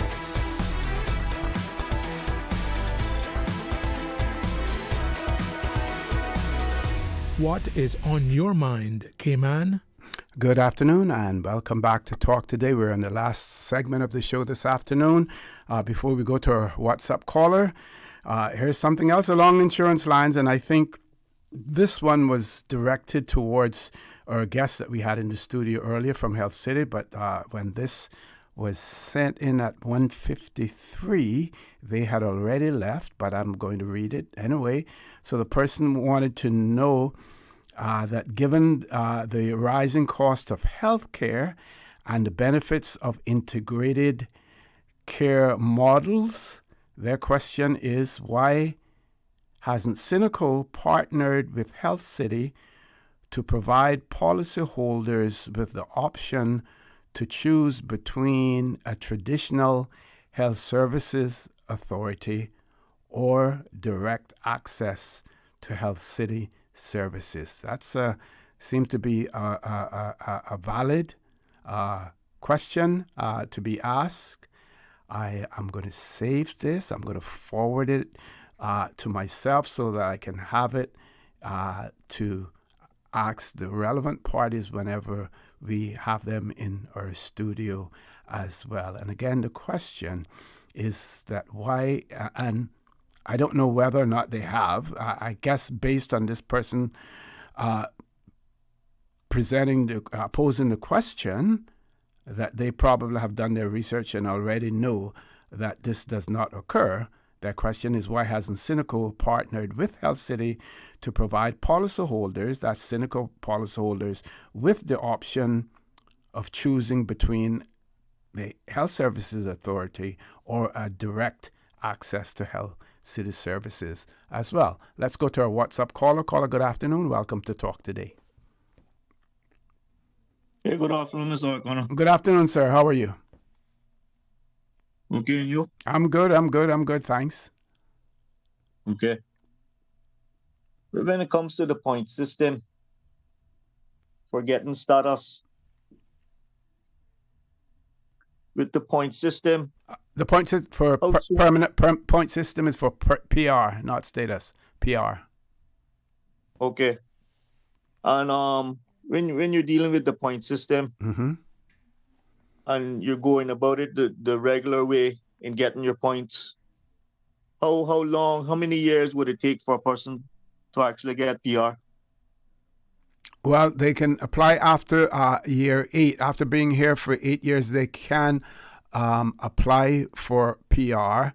And the period of time that it takes then after they have made their application for it to be processed, is that your question? Yes. I can't say offhand I do know that there's a Caymanian Status and Permanent Residency Board that will meet at least once a week. Sometimes some boards meet twice per week. But also that the administrators at work, they also have the ability to process and deal with applications for permanent residence, as well. I believe at one point in time there was a huge backlog as well, so the waiting period was pretty long. It may be short now, but in terms of specifics, I'm unable to tell you that. Well, after a person has been in Cayman for 8 years or more, Mm-hmm. when they apply for PR, Mm-hmm. and they're not granted PR, Mm-hmm. what reasons would that be? Well, the reason would be that they haven't acquired 110 points that they have to acquire in order to be granted permanent residence. So if they don't get the 110 points, then they don't qualify. As a matter of fact, there was a particular court case that went through the Court of Appeals as well as the Privy Council in relation to our point system as well. Okay, well, what would cause a person to get 110 points,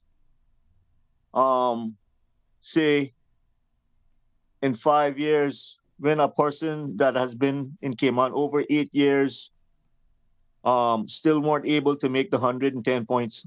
Well, the point system really has nothing to do with the length of time that you have been in the Cayman Islands. It has to do with the various qualities or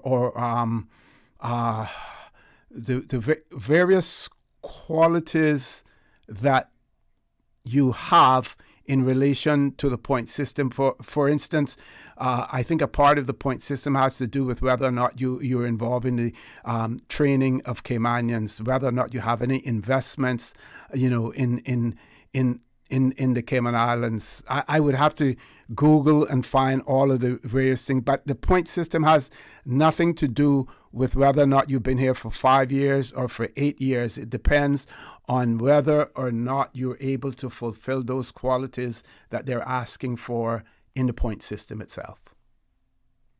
So that means then if a person buys up $20 million worth of land, No, that may only... That still doesn't give them the right to get PR.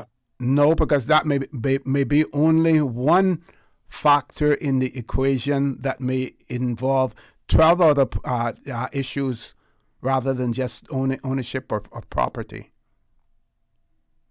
I know you're I know you're a regular listener, so if I get an opportunity tomorrow, I will look at the point system and I will read them out so that you and others know exactly what it is all about. I will do that for you. That's my promise. Okay, and another question: what the government are doing now in the in the government employees being on work permits, Mm-hmm. and the changes that they're making, is there going to be a change concerning the point system with this change that they're making? No. There would be a change in the rollover policy in terms of if you are unsuccessful in obtaining permanent residence, or if you've reached your 8 years, going on 9 years. If you've reached that, then you would have to leave for 2 years. But there are people who are extremely now skeptical about what the government program is going to be all about for non-Caymanians working in the civil service. There are some people who are already believing that they have been given a 6 for a 9. And the reason I say that is that if the start date of the 1st of January 2026 means that it is 8 or 9 years after that period of time, then the people of the Cayman Islands would have gained absolutely nothing. They would have been given a 6 for a 9. It would have been an empty victory for those who are advocating for the non-Caymanians in the civil service to be treated the same as those persons on work permit. If everyone starts on the 1st of January, meaning that you start to count from the 1st of January going towards the 9 years, then it would mean absolutely nothing. We would have gotten nowhere as far as that is concerned. And some people are extremely skeptical now about how it's going to be implemented. Thank you very much, caller. We want to grab one more caller before we close off the show. Let's go to the next caller. Caller, good afternoon. Welcome to Talk Today. Oh, caller dropped. Okay. Well, I can share this. This person has, I think I mentioned earlier about the suspension of student visas by the U.S. To give them more ability to vet applicants. This person has sent in something. It's a link to www.ice.gov /SEVIS student and exchange visa program. And they say that this is one way that students may get around the visa plight, as this program was put in place by the first Trump administration. It allows the approved schools to directly petition for a student visa upon accepting the student to its institution. It is a little known loophole. I'll have to try to look into that a little bit more. And very quickly, when earlier I was talking about the Caribbean catastrophe risk insurance facility, and that the Cayman Islands, we are part of that. So for Hurricane Beryl, I believe it was that I pointed out, the Cayman Islands Conservation and Education Center, they received $119,474 for installing standing seam roof on one of the accommodation buildings, 33%. 12% improved hurricane shutters for offices above restaurant and education building. 55% allocated for future repairs to roof above retail store, repaired collapsed ceiling in one of the accommodation buildings, and shed for animal program. So that is what the Cayman Turtle Conservation and Education Center did with their $119,474 that they received from the Caribbean Risk Facility. And at that time, it says users of the Cayman Islands, I guess all residents of the Cayman Islands, population then at 75,443.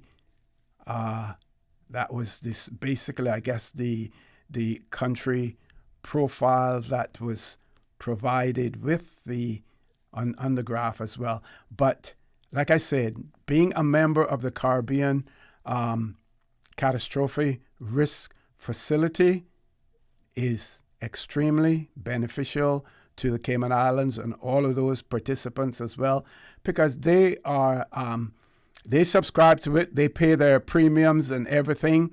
So that was the list of the beneficiaries there. The people of the Cayman Islands, 74,443 or 75,443 population. Like I said, seed money coming from the World Bank and some of the other countries as well. Very, very important facility.